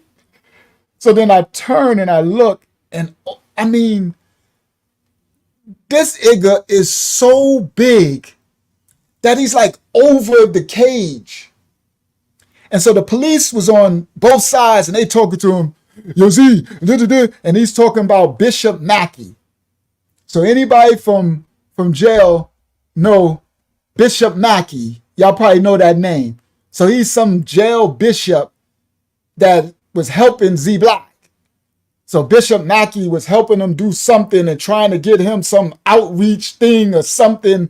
And he was like, so the police were like, yeah, Bishop Mackey, such and such. And he like, yeah, yo, Bishop Mackey, such and such. I've never heard of the Bishop Mackey. That's why I heard, because I heard Z Black talking about it. He like, yeah, Bishop Mackey. He said, yeah, he'll be here and such. So you go see the judge. And he's like, where do they got you? He's like, yeah, well, they got me in the special housing in the county jail. They got him on a special tier where they put Z Black. And I've heard stories. Now, this is a rumor. This is a rumor that in Nassau County Jail, this is a rumor back then, that Z Black would come up they would put him on a tier, right? A tier is a row with a bunch of cells, right? Just so you know how they see in jail where you walk down and they open the cage and you walk in, not a dorm setting, a tier, right? And this was a Nassau County myth. I don't know if it's true. This is what, you know how urban legends, this was an urban legend that they would put Z Black on the tier in Nassau County Jail, in the main jail.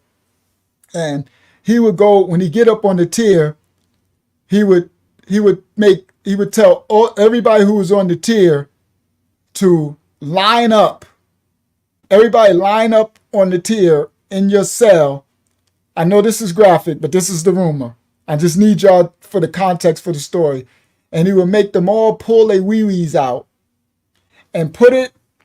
This is a rumor. I don't know if this is true or not, but this is a jail urban legend. That he would make them put their wee-wees out the cell, right? Everybody got to do it.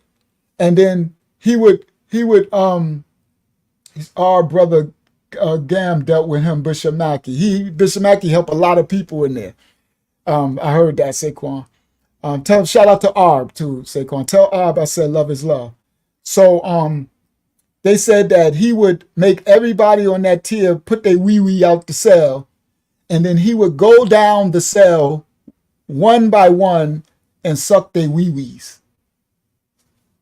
That was a whole, nope, not Tony Dorsett, but those are the running backs. I'm talking about, what's his name? The one with the big thighs like this. No, he was the fullback. What's his name? The one used to run people over.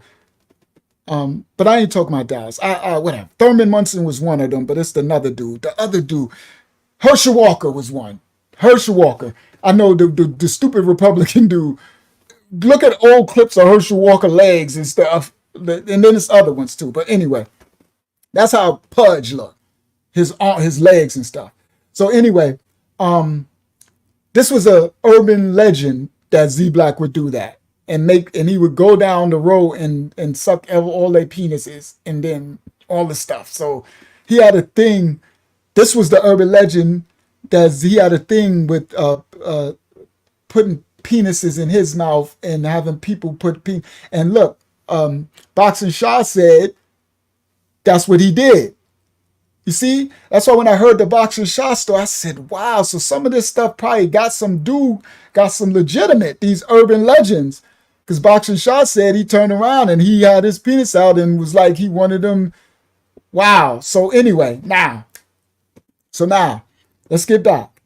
So the police, so now they saying they tripping in the thing, C Black, that's C Black. So even the Barry Sanders, that's who I was talking about. Saquon, you hit it on the nose. That's who I was trying. That's exactly who I was thinking about. Barry Sanders. Everybody who don't watch football, Google highlights of Barry Sanders and YouTube and watch. That's how Pudge remind me of, Saquon. And you know Pudgy walk with his bow leg when he diesel. Oh my goodness, like the wrecking ball, like a Jerome Bettis, but really like a Barry Sanders. That's exactly who I was thinking of, Saquon. You hit it on the nose. Barry Sanders. That's the one I was thinking of. Barry Sanders. All right. So anyway, they Z Black is on the gate, right? So he's on the gate, and the police is acting like he's a superstar, right? They treating him like he Michael Jackson or something. They all like, oh, Bishop Mackey is coming. I'm like, they are like little girls, like they want an autograph, right? So he talk like a Jolly Green Giant, right? Bo Jackson is another one. KD Kid. So he talked like, right? So I'm like this. I'm like, guys, I can't ask for a worse scenario. I'm like, you gotta be kidding me that Z Black is about to walk into this bullpen when I'm stressed out about this 25 to life. I can't even think straight. And now I don't know what's about to happen now when he walk in the cell and look at me and see me in here. Now remember, this was back in like 1986 or something, 85, even this was way back. The reason why I think it's 86, 87, because that's when the Korean Ballroom and Public Enemy, and I had the green car. But this was earlier than that, because I was younger. This had to be like 85 or something way back. Now this 2007. So remember that. Take that into the account. So I'm sitting there.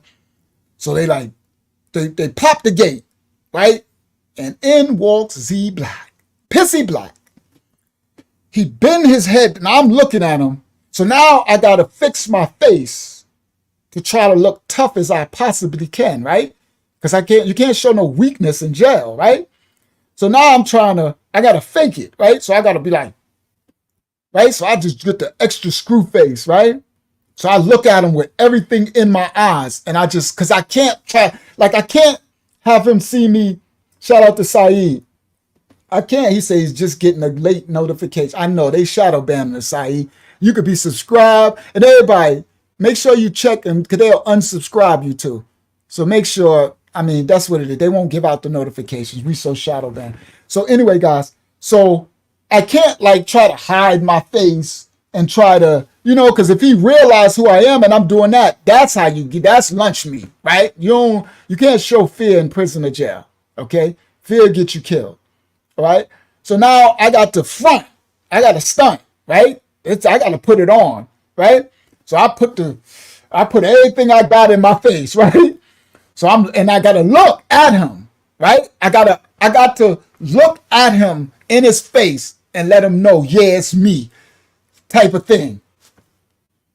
And I'm stressed out. I ain't even in the mode to be acting tough. That's why I tell you, a lot of times I don't be into tough guy. I'm not a tough guy. I don't be trying to be tough guy, but I could defend mine, right? So I ain't even in tough guy. I ain't trying to be tough guy, right? But now I gotta be, because the Z Black and Pissy Black, his name was the Pissy Black back then. I never knew Pissy Black, but I'm saying it because he's a legend now in the YouTube world as Pissy Black. So that's why if I just say Z Black, they won't know that's the two. Us from Strong Island, we know him as Z Black. So Pissy Black, Z Black is coming in, and I got beef with him, right? From the 80s. So I go like this, and I just stare at him. So he walks in, and he ducks his head. He's that big. And he walk in, and the loudmouth dude with the Maury Gators on, he like, yo, Z Black, what's up? And Z go, what up? And I know Z don't even know him, right? But he one of them dudes that go up north and get himself stabbed up. Facts. Because he too know, like the loudest one in the room is actually the weakest one a lot of the times. Most 9 times out of 10, right? Those ones go up there and get themselves in all type of trouble. I'm the type, I'm going up there with my mouth shut. That's how I am. I'm going up there, I'm watching everything. I ain't trying to be I'm just out there. I'm on defense and offense and everything. I'm on defense, honestly, and looking out for offense. So I'm stay far away from that type of dude. Talking all that tough stuff, all he getting money. Those are dudes that get into all the trouble, right? Honestly. So he all Z Black, and I'm like, I know he don't even know Z Black. So Z come in, and he like, yo, what up? And like, oh, what you doing here? And I'm like, so I'm staring at him, right?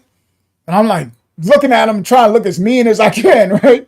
So he looks around. So first thing he comes in, let me change it. He comes in. So the dude says, the loudmouth dude, Z Black, what's up? So he go, whoa, right? So he looks around and he scans the whole, of course he scanned the whole thing. Everybody around. So you start from this side, the bench go around, right? Then it's a wall, I think the toilet here, then it go around the other side. I'm over here. I'm like right by the gate to go out, right? I'm on this side. So his eyes scan around. You look around, and I'm scared to death. If I'm lying, I'm flying. I'm shook, but you ain't gonna know it. I'm actually, fright is in my bones a little bit. I'm just being honest, because I got a beef with him, and he came in wearing all of 400 pounds, and we in the cage, and I ain't got nothing. I'm a fight, but I'm just gonna tell the truth. I'm never gonna act like, you know what I mean? There have been times I wasn't scared. I'm never really scared. I'm foolish. Like the time I was with Supreme Team and them, I ain't tell that story yet. The famous Supreme Team, Supreme and all them. Yeah, I wasn't scared. Right up there when they pulled out on me and all that. I wasn't scared. It is what it is, right? Shout out to Mike Mill. He said, Mike Mill said, Z Black was the only man that would make me leave the area. Hashtag 100. Facts. See, Mike, that's what I'm saying. We keep it real. It don't make us weak. This is real. This is real. Right? I don't listen to people who make themselves as they just the baddest. Man, shut up. Knock it off. Right? So anyway, I'm keeping it real. So I'm like, so he looking around, he's scanning around, and I'm fronting, right? My face is all, and I'm like, I gotta just battle. Because I can't show no fear. I'm just looking at him. And he turned and he looked at me and he stopped. He turned, he looked at me and he stopped because I'm screwing him like insane. Like everybody else is like looking away and everybody else is, someone might be like, yo, what up, Z? I see, you know, what up, Z? And he's get to me and I'm like this. I'm looking at him like, and he looks at me and he stopped and he looked at me like, oh, here go a tough guy. He give me the old, oh boy, here go a tough guy, right? So, and then he looked past me and then he goes back and he looks back to the front and then the loudmouth dude like, yo, Z, what's good? And he like, nothing. He walk in. Say like, yo, one of y'all got some sandwiches? I'm hungry. And they're like, yo, yeah, give them some sandwiches. Because they be having extras. People don't eat. Like, I don't eat mine. I just eat the cheese off it or something. So they like, they give him some food. So he's standing up and he's talking. So I'm looking and I'm like, okay, why?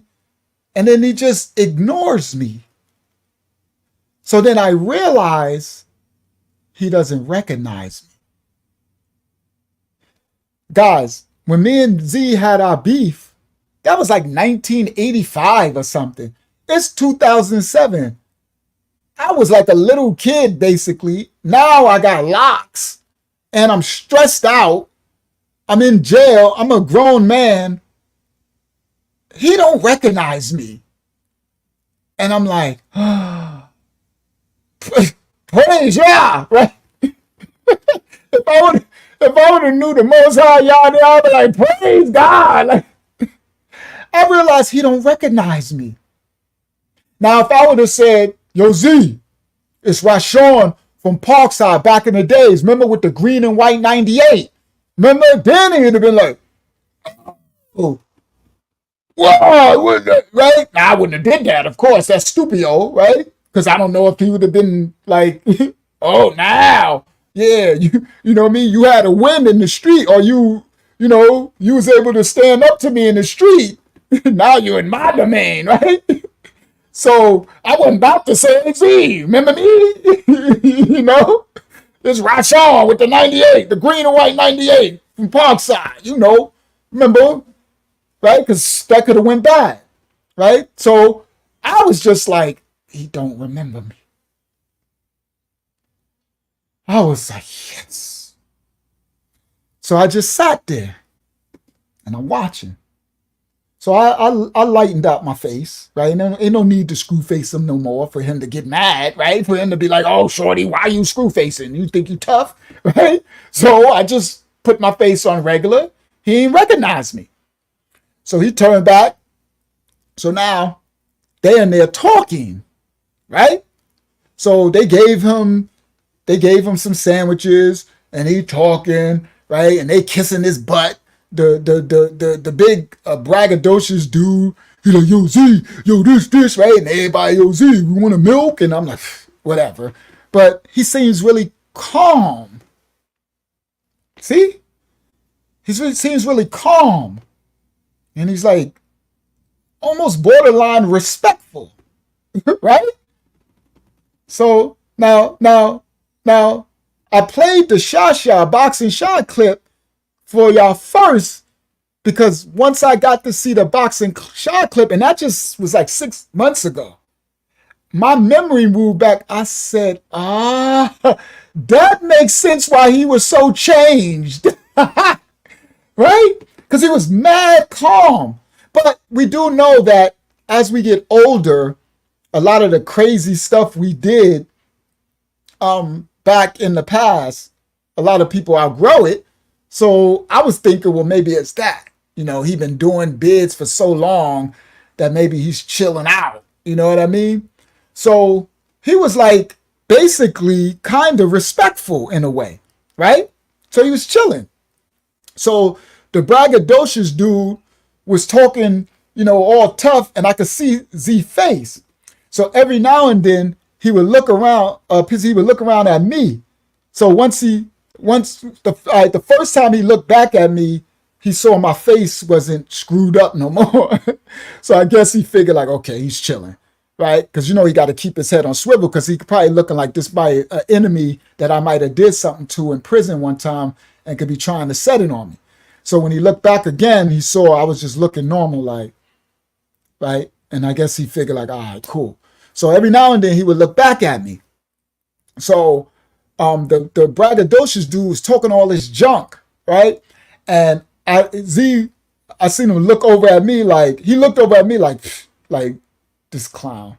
Like I don't like people like that, which I know he don't because nobody does, right? So the dude was talking all this crap, right? So now I'm a fast forward. So now Z is in the bullpen with us. Pissy Black, Z Black. So the dude is talking to the young dude, right? So that dude told his story about vehicular homicide, and now the young dude is talking, and the young dude is scared. So the young dude is like, I don't know, like, I think I should take the 20 years, but I don't want to go to jail for 20 years. But I don't want to do 50 years. And the tough dude is like, man, no, shorty. Yo, Henry, you got to be tough, shorty. You got this. You going to beat this, shorty. That was your girlfriend. Man, you ain't going to do no 50 years. You going to beat this, shorty. No, don't take no 20 years, shorty. So Z Black. So they was going back and forth, right? And so the young boy said what I said. And Z Black said, hey, shorty. And the little boy looked up at him and he said, don't take Nassau County to trial. You won't beat Nassau County in trial. Pissy Black said this. And shorty looked at him and he said, whatever they offering you, take it. You won't beat Nassau County in trial. And the loudmouth dude said, yeah, Z, I know what you're saying. Yeah, but he got a good case, Z. I'm taking mines. They ain't gonna beat me, Z. I'm taking mines. And then after I beat this, I'ma sue him in court. I ain't taking no 10 years. He said, I'm taking mines. He said, shorty, Z is right, but you got to make your own decision, shorty. Remember, you ain't going to get no 50 years. And Z looked, and I'm looking at him. He eating his sandwich. He had like 5 sandwiches. He probably eat a million things. He drinking milk. So he looked at him, and he just shook his head like this. And he just turned his head. And they steady talking, and then the guard came on the thing, and they're like, Z Black. He's like, yes. He's like, Bishop Mackey called you over. They're calling you back to the county. And Z Black walked his big old jolly green Nephilim giant, boom, boom, boom, self. He got to the front of the thing. He looked back. He said, all right, y'all. He said, all right, shorty. He turned around. He said, shorty, all right, be careful listening to these jailhouse lawyers. This was Pissy Black, Z Black. That's why I said, I was like, he was borderline polite, right? It threw me off because now when we heard Boxing Shaw testimony and saying that he changed after that, I'm like, because I'm seeing it after the change. This is probably after Boxing Shaw stuff. This is after, because remember, he said 91, right? So Boxing Shah said this was 1991 when this happened. This is 2007 when I'm in the cell in the bullpen with Z Black, Pissy Black, right? So this is after that. So I remember it struck me because I'm like, he was like borderline polite. He was like helping, right? So he turned and he said to Shorty, he said, you know, be careful listening to these jailhouse lawyers. And he turned and he looked at me. And I just looked at him and he didn't recognize me. And he just turned and walked out. And they took him on down the thing. And I'm like, I ain't seen Z Black since my first encounter with him in 85 when me and him, well, I ain't tell that story yet. I'm going to tell that story. For those who seen it on that big channel, it's chopped up. He chopped the story up on that big channel. It got like 40,000 views. I told that story one time, but the dude who owned the channel chopped it up, the California dude, and it took the context out, so it got holes in the story. So I'm going to tell it full on another big channel, something like that, or get 100,000 views or something till we grow our channel up big like that. So now I see, oh, praise the Most High. He didn't recognize me. So anyway, now let me finish the story. That's why I titled this the Z Black part, Pissy Black, because that was in my story of my journey in this part where it happened. And I showed the Boxing Shah story stuff because that's why I always teach about these booty bandits, and you don't want to go to jail. You can get in the wrong situation. So now, the young dude, so Z Black goes back. He's going back to the county, to the prison, to the jail, right? Back to the tears. Now, they in the thing. They stay talking. They talking the young boy into completing the trial and not taking the 20 years they offering him and take it to trial. So now they call it's sentencing day for all of them. Like it's the day, that courtroom I'm in, that the braggadocious dude and the young dude, they going up for the jury to make their verdict today. So the dude, the young braggadocious dude with the Maury Gators, he walking around, he's annoying, right? He's annoying as all outdoors. So he's walking around, right? And he's doing, so then they call him on the gate. It's time for him to go upstairs, right? For him to go up to face the people in trial, right? So Dad, they got somebody with Arabic writing over on Facebook. Salute to you. I don't know what the Arabic writing mean, but salute to you. All right. So they call him upstairs, right? They call his name. So he's like, all right, y'all. So he's about to go upstairs, right? So he's like, all right, y'all, time to go up there and time to beat Nassau County. He said, when I come back down, I'll be a free man and I'm gonna sue them. I'm suing the pants off them. I'm about to get the new whatever car he's talking about, right? So they call him upstairs. We waiting. Now Shorty is down there, and now other people are talking to him. And Shorty's like, do you think I think I should take the 20 years. And I want to tell Shorty so bad. Shorty, take the 20 years. But I can't let it come out my mouth because what if I'm wrong? I'm so tortured by this thing. Because if I say take the 20 years, but he could have beat it in trial and he could have went free, but now he got 20 years in prison. I don't know what's going to happen to this little boy because he's innocent. Like he ain't tough, right? And I'm like, you don't want to go to prison for 20 years. He going to AMAX. He got rape. Guys, he going there with rape on his record? Oh man, dude, that's a bid nobody want. But I can't say it because what if I'm wrong? So he's steady trying to act people for advice, and they're talking, right? So he's a nice, innocent kid. So all of a sudden, about 20 minutes later, so I go back to rocking. It kind of get quiet because the braggadocious dude is gone, the big mouth, right? So I'm back to rocking. I'm dwelling on my own sentence, right? I'm back. Z Black gone. I'm back.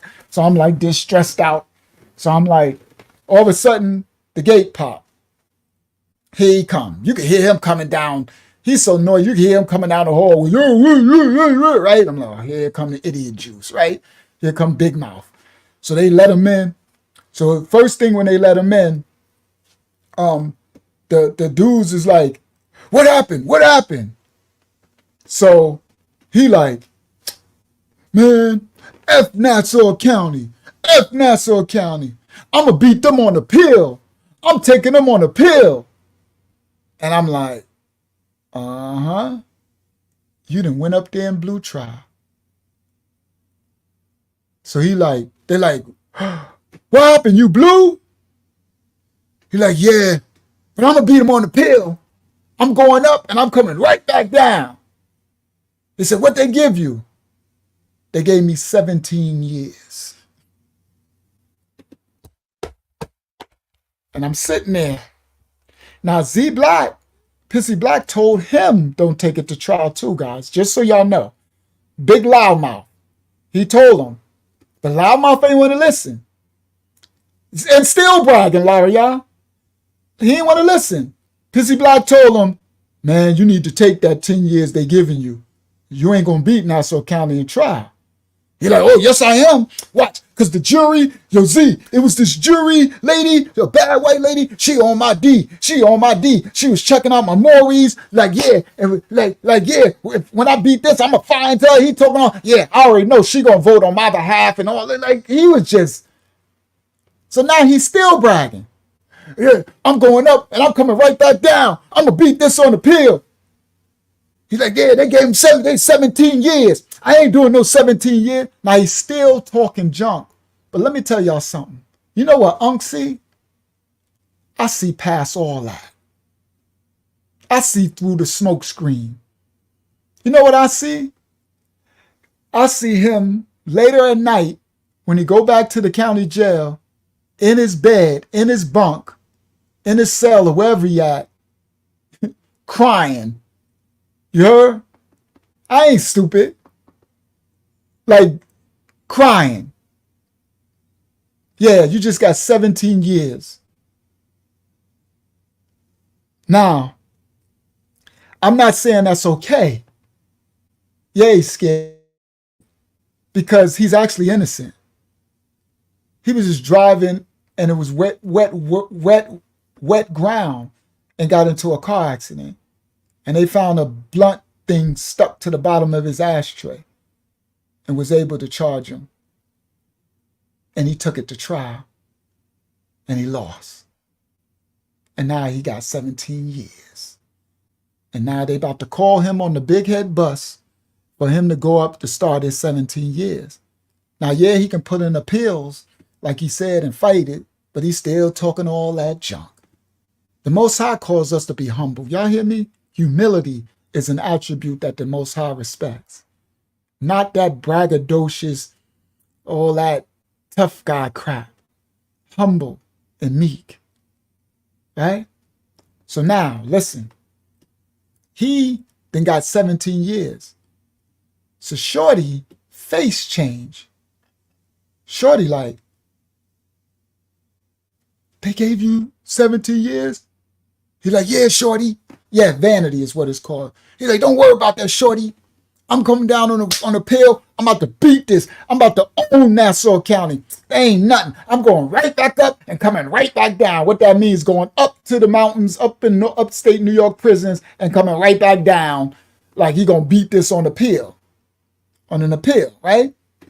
So Shorty like, so maybe I should take my 20 years because you didn't. No, Shorty. No, you going to beat this. You didn't, you were young. She's your girlfriend, everything. And I'm like, I want to tell him no. But I don't know because he could beat it. And Shorty's like, okay. He's like, no, you go up there and you toughen up, Shorty. You stick to it. You got this. You going home, Shorty. You going home today. You're going to beat this. So he's like, okay. So braggadocious dude is making all this noise, talking all this crap. And they come and they call the young boy up to the gate. He gets up. You're like, okay. You're like, what you gonna do, shorty? You taking him, right? You're like, yeah. You got this, shorty. Just remember, hang in there. Don't be scared. You ain't taking no 20 years. You got it, right? You're like, yeah. All right, shorty. Go ahead. You be free. You're gonna get free. And I'm looking at him. And I could see just the innocence in his face, in his eyes. And I'm looking at him. And I so want to tell him, just take the 20 years. But I really want to say, bro, this ain't fair. I really want to hug him and say, let him go home. That's what I really want to say. I really want to be like, let him go home. This little boy is innocent. He didn't do nothing. How y'all going to give him 20 years for having a girlfriend? He loves his girlfriend and they want to get married. She's 16, he's 18. Are you kidding me? Send this little boy home. And they walk him out. And he goes out and he looks back in the thing with a scared look on his face like a deer in headlights. And the braggadocious dude is all up at the gate. You got this, shorty. Go ahead. You're going to be free. You're going to be free. Free. You got it, shorty. And he walking down. And he goes up. He leaves.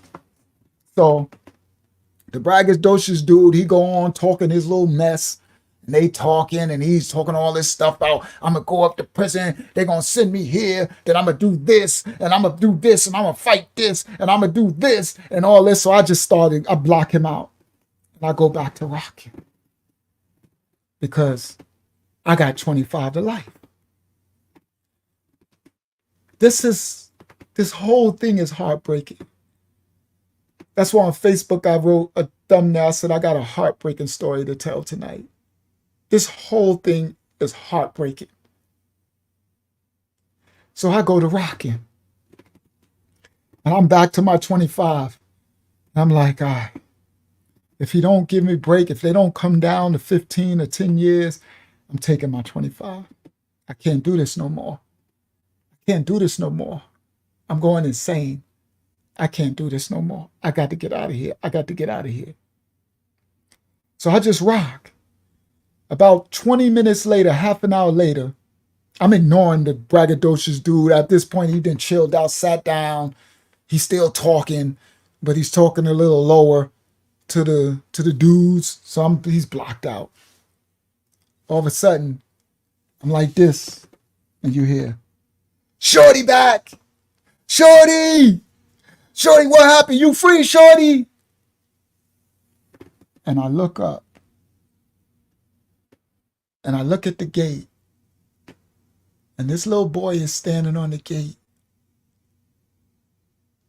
And what I see is death. The little boy that walked out of the bullpen with the innocence in his eyes and the hope, like, what should I do? I don't know what to do. What I saw standing at that thing, I will never forget. It broke my heart more than almost anything could ever break my heart. Yahshuah was 15 when it happened, Lavia. 15. Yeah, because he said he was 15 when he went in. Because he went to Spofford first and then to Rikers. What I saw was the little boy.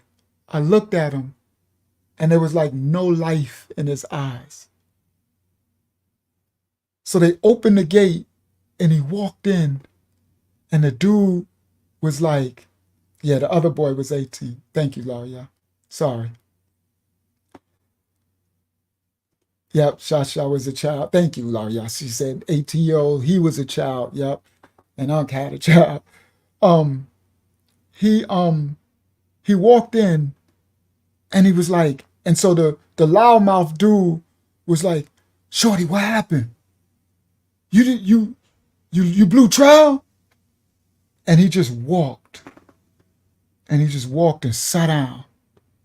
And he's like, Shorty, you all right? You blew trial? And I'm looking, and he turned, he sat down, and he looked up. And there was no life in his face. That, guys, was the first time that I ever in my life saw life leave a person's body when they are alive. Like walking dead, literally. The life and innocence that was in this fear and the innocence of the child that was in his face when he kept saying, what do? I don't know what to do. I love my girlfriend. When I'm looking at him, I looked and I said, there was no life in his eyes, in his aura. It was void. Like they killed him. And he just sat there. And the loudmouth dude was like, yo, Shorty, it's okay, man. It's okay. Snap out of it, Shorty. Snap out of it.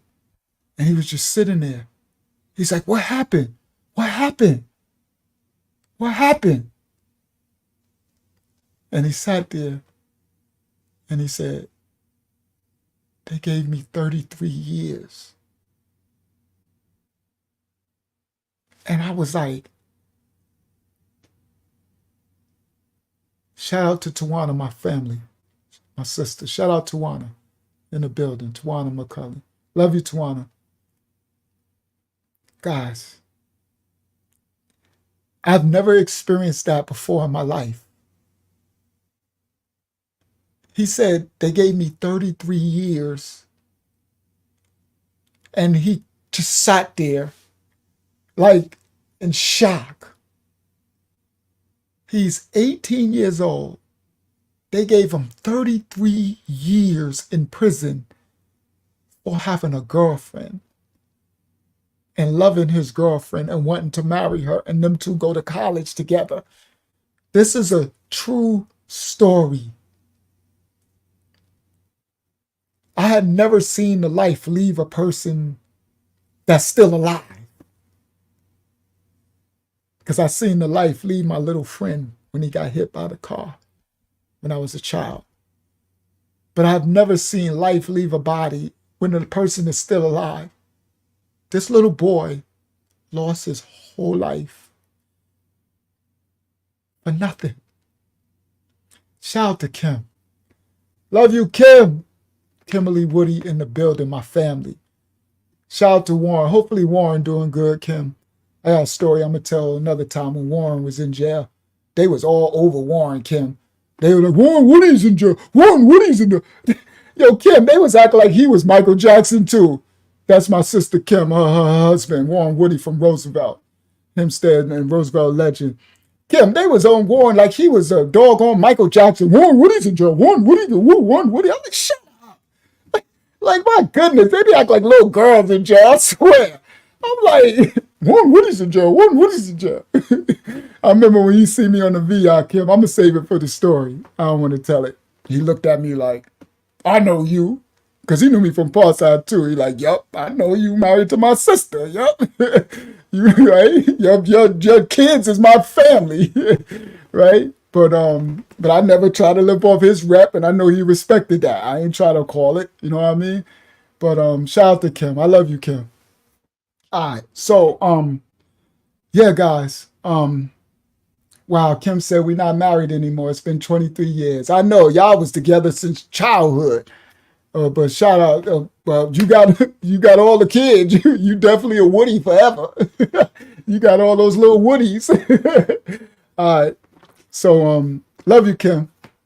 So, guys, and Kim, y'all might know this little boy's family. I wish I knew his name, Kim. because he's from Roosevelt. And Kim, my sister Kim and them, and Tawana and them, they from Roosevelt. My brother Kevin, they from Roosevelt. That's the big brother that I didn't know that I had, that I needed growing up when I had to fight people and getting jumped and everything. She said 13 years. Sorry, 13 years. So, yeah, Kim, this little boy was from Roosevelt. Y'all probably know his family too from Roosevelt. I wish I knew his name and I could say it. But guys, this little boy, I have never seen life leave a person's essence while they're still alive. I would never forget it. It broke my heart, literally. I looked at this little boy and he said, they gave me 33 years. And the big mouth actually shut his mouth. For the first time, the big mouth shut his mouth. There was nothing else for him to say. I remember Z Black, Pissy Black told him, do not take it, shorty. Take the 20 years. Don't take them to trial. I remember I wanted to say something, but I didn't want to make a mistake and say the wrong thing. I didn't know what to do. And they kept telling them to take it. And he said they gave him 33 years and everybody was quiet. And he just sat there against the thing. And I just kept looking at him because I never talked the whole time I was in there. I never uttered one word. I've been in there since all day long. That's how I am. I'm really quiet. I don't talk all that crap. And I just kept looking at him. And he was just sitting there with life going out of his eyes. And I started to imagine him going into prison where he's about to go with these animals. And he's so innocent and not strong and not tough and just a good kid that went to school and wanted to go to college and marry his girlfriend and probably have a family and a life. And they just took his life. I watched them stamp out his life. 33 years to this little boy for having a girlfriend. I can't be the same after that. You can't be this unless you're just a robot, unless you're so institutionalized and conditioned that you can't be the same after that. I couldn't even. And he was just silent for the rest of the time. Big Mouth sat his butt down. He said, "Shorty, you be all right," and sat down quiet. Then later he had a little conversation, but he was talking low because everyone just wanted to have respect for Shorty. He just lost his life. Big Mouth told me, "I'm taking my 17, I'm going to beat it on the pill." And then after a while, they called him on the bus. Shorty got up, Big Mouth got up, everybody who went up, they got up, and they left out to go back to the jail. But I was getting bullpen therapy, so I stayed till 6 p.m. I never saw nobody. But I was so traumatized. So after that, when I got back to the dorm finally, about 7 p.m., I knew that now I'm about to take my 25 to life. I'm not about to do not one more. I'm done. I'm toast. And I need to get out of here because I'm going insane. So the next day is when I put in for my lawyer, Bloom. Get me to the court as soon as possible. I'm ready to take my 25 to life sentence. That's how that story came about. Give me my 25. I got to go. I got to get out of here. And then that next court date is when he told me that he put the names in the bag and he's taking me to the Supreme Court. So I needed to double back. to tell that part of the story, because that part is everything. I will never be the same from seeing that little boy lose his life. I seen someone lose their life without even being killed. Nobody want to experience that. I'm quite sure people who've been to prison might have experienced that before. To see the life taken out of somebody who is still alive, walking dead. I would never be the same from that. I would never forget him. I wish I knew his name. I didn't remember his name. He was from Roosevelt.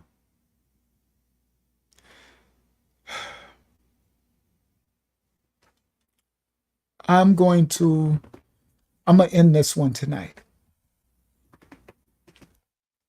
Out of respect for Shorty. I'm not about to go into some story about me. I'm going to end this with this now. Next week, we'll continue, because I had a whole thing written down that I was going to get started in my story. Got music to play and everything. Nah, not tonight. Not tonight. We need to end this with a prayer for that little shorty's soul. That innocent child. Matter of fact, I do got a song that fit this. I got a song that says, poor little ghetto, poor little child. The roar never settles, that's why the roar never dies. Some breath of the innocent steps on a child. I had wrote that song when I was going to trial, and I was so stressed out. And I wrote a song called Poor Little Ghetto, Poor Little Child. I think that's appropriate. Let's listen to that. And then let's close out with a prayer for that young boy. I know we don't know what happened. We don't know what happened to him in the prison. That was 2007. It's 2023. He had 33 years. We don't know what happened. He could be dead. He could have got raped. We don't know what happened to him. So we're gonna say a prayer for him. But this is a song I wrote called Poor Little Ghetto, Poor Little Child, for when I was going to trial and I had no hope. Here we go.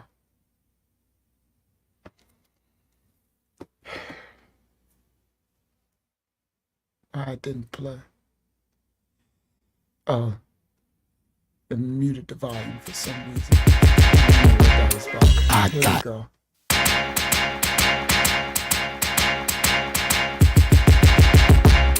I got my coke, I got my dope, I got to grow my money. I got no hope, I got to go, I got the police on me. I only know I got to go, I want it for my honey. I counts my dough, I pass my dope, I got no hope, I'm hungry. Ho little ghetto, ho little child. The war never settled, that's why the war never dies. Dreams of deceased, death of a smile. Cry of the innocent stepson on trial. Mercy on the father, he bred like a wolf. Flag like a ref, red like a bull. Death be the motto when you bled in the hood. Poverty's a problem and instead got it good. Ain't no jobs, ain't no moms, ain't no dads, so it ain't no society. Tussle where we breathe, hustle till we die. Muscles what we need in case we scuffle back inside. Willie Lynch syndrome, revolving door. Buses to the prisons, problems of the poor. 2008, Bush headed out. Hillary could forget it, they putting her ass out. Stupid ass world, women is the answer. Suburbs has a sore, ghetto has a cancer. 9-1's criming, 2-5 zooing. Everybody starving in the hood near Ewing. That's why I got my coke, I got my dope, I got to grow my money. I got no hope, I got to go, I got the police on me. I only know I got to go, I want it for my honey. I count my dough, I pass my dope, I got no hope, I'm hungry.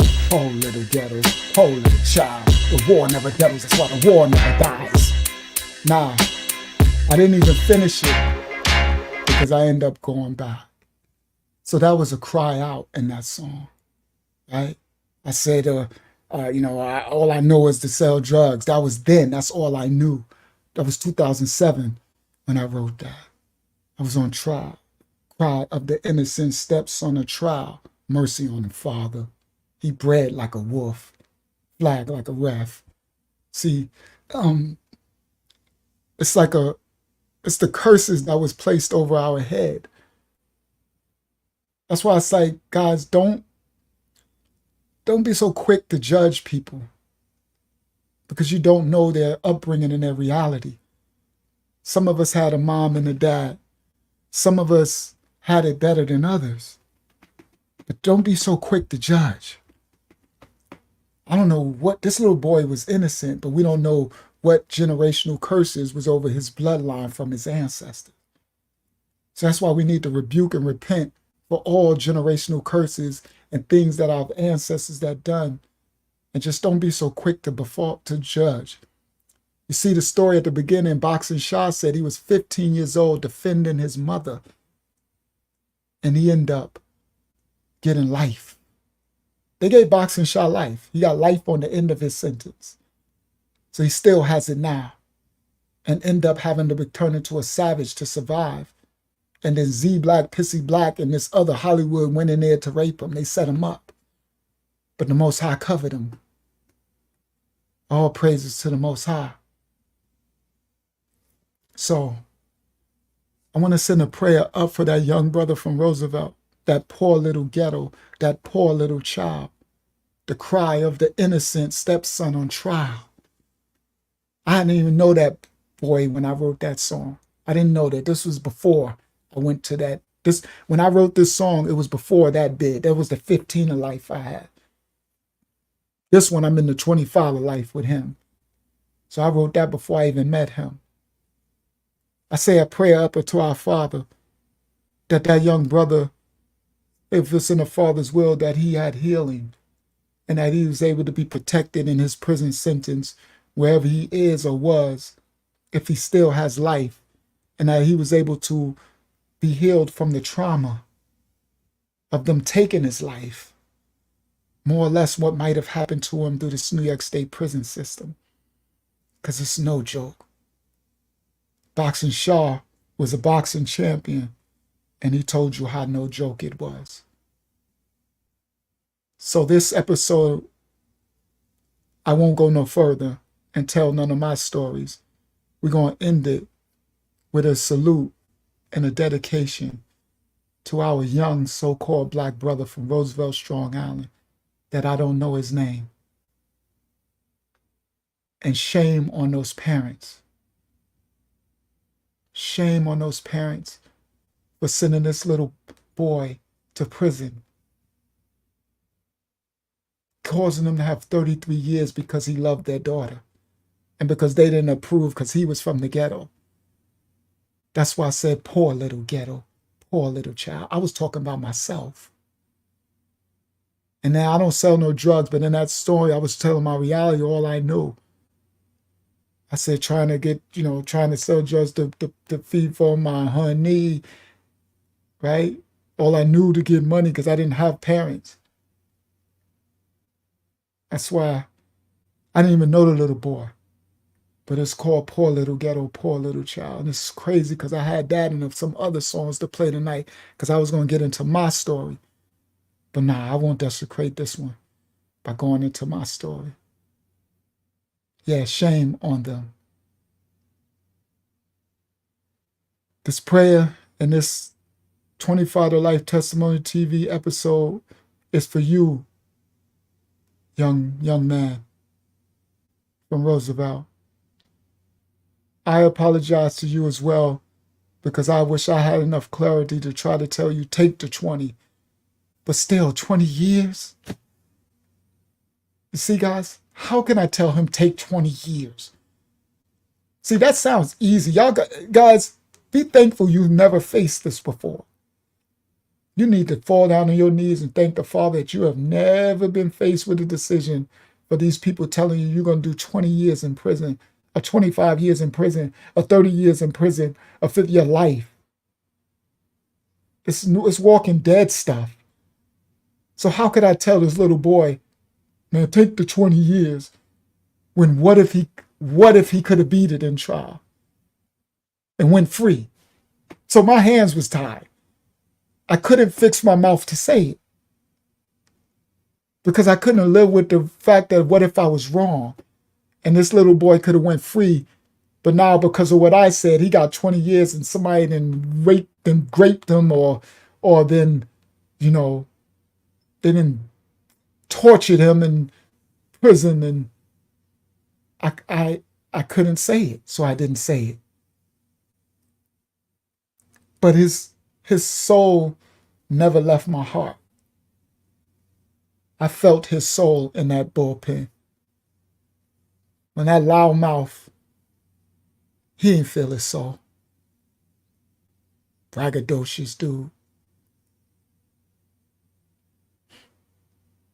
So this Uncle Yahshuah 25 Life Testimony TV was an episode for you, shorty, from Strong Island. That was 2007, KD Kid. 2007. So, thank you everyone for joining me on this episode of Uncle Yahshuah 25 Life Testimony TV.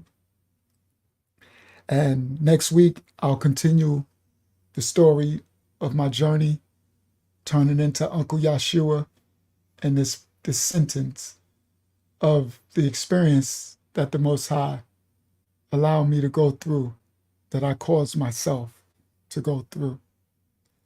Hopefully, the story touched some of you and reached some of you. Maybe you can share this video with someone else in your family, your little youngsters in your family, the little thugs and everything. Maybe they can hear the story and they can see Boxing Shah's story and my story and see like, maybe I need to second guess this because my actions can get me in jail and I can run into this situation. Yeah, you can run into a Pissy Black or a Z Black or a Hollywood or a Wonderful or Dead Arm Row. It's a bunch of these. Mother Dear. Yeah, these are names of these big New York State, huge, 6'7", 300-pound rapists, booty bandits. One of them is named Mother Dear. Y'all think I'm playing? Mother Dear. You in your cell and all of a sudden tomorrow, oh, Mother Dear is coming on the tier, and you look and some big 6'7", 400-pound Mother Dear with a pink bow on his forehead named Mother Dear. Yeah, this real stuff. So that's why I like miss me in my comment section, you YouTube wanksters, talking about I'm too graphic when I was detailing the booty band and stuff, because I'm trying to scare the children straight, because this is reality. And praise to the Most High for those who didn't have to deal with that. Yeah. And Dead Arm Row, you know why they call them Dead Arm Row? Because they said it was rumored that in New York City, we have polices on horses in Times Square and stuff. That Dead Arm Row, he's from Brooklyn. He's supposed to be a legendary street jail booty bandit dude like Z Black, Pissy Black. Dead Arm Row, they said he punched a horse and knocked him out. The cop on the horse, they was trying to harass him and arrest him in New York City, and they said Dead Arm Row punched the horse and knocked the horse out with one punch. And he's been known in New York State prison to look at young dudes coming in there and knock them out. If he can knock out a horse with one punch and take their booty and make them into his girlfriend. So you think I'm not about to make it graphic as possible to deter these young men from a life of crime, that you can be faced with this? You can get 20 years, 30 years, and you be on some tier with some Dead Arm Row who like little boys. It's no joke. So my duty is to call truth to power and try to help the children. Yes, the Larry Shah says the Most High Yah's will for you to see these things that later help his children on their spiritual journey. Facts. So miss me. We're talking about I'm infatuated with booty bandits. Shut up. You're a clown. You're probably a booty bandit. That's why you're mad that I'm talking about it.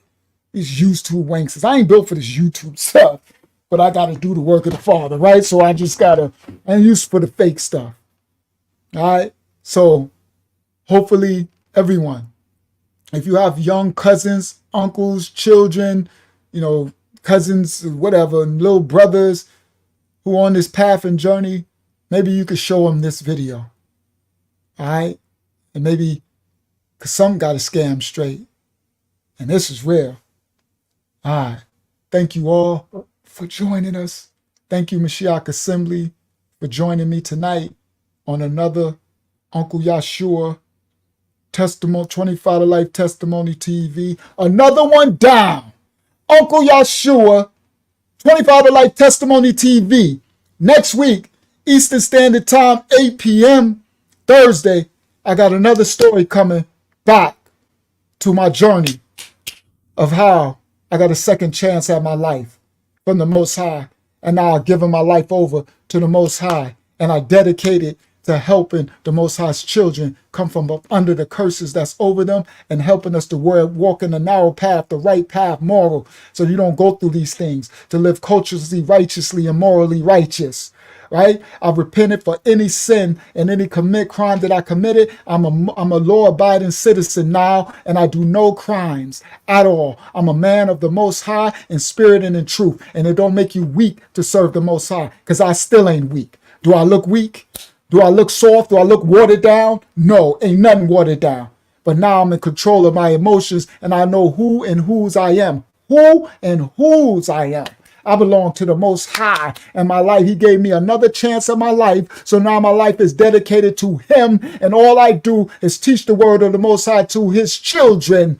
You heard? Those who are born of him, so that they can have a chance at salvation. This is a deliverance ministry. If you want to see our ministry, it's Uncle Yahshuah Mashiach Assembly Ministry on YouTube. You heard? We speak truth to power, and we ain't religious. We children of the Most High. Mashiach means Messiah in Hebrew. Oh yeah, we are the Hebrews of the book. Open your Bible and read about it. There's a people that would be cursed because of what their ancestors did to the Most High. That's the so-called black people scattered in slave ships to the four corners. No, and I ain't these real dumb Israelites out in the corner looking stupid, cursing people out. They in sin too. You heard? Identity don't get you salvation. Your works, your fruit get you salvation. Meaning what you do, what you live. Live in the word of Yah. We don't just read it. I'm teaching you to live it. All right? We'll see y'all. I'll see y'all next week. Uncle Yahshuah, 25 Life Testimony TV. Another one down. Keep it functional. Y'all know the motto. Love the Most High. Y'all. Thank you, Mashiach Assembly, for welcoming everybody. Another one down. Hopefully, y'all got some fruit from this. I love you all. Go forth and be the light to the net. Be the light in the darkness. We out. 25 to Life.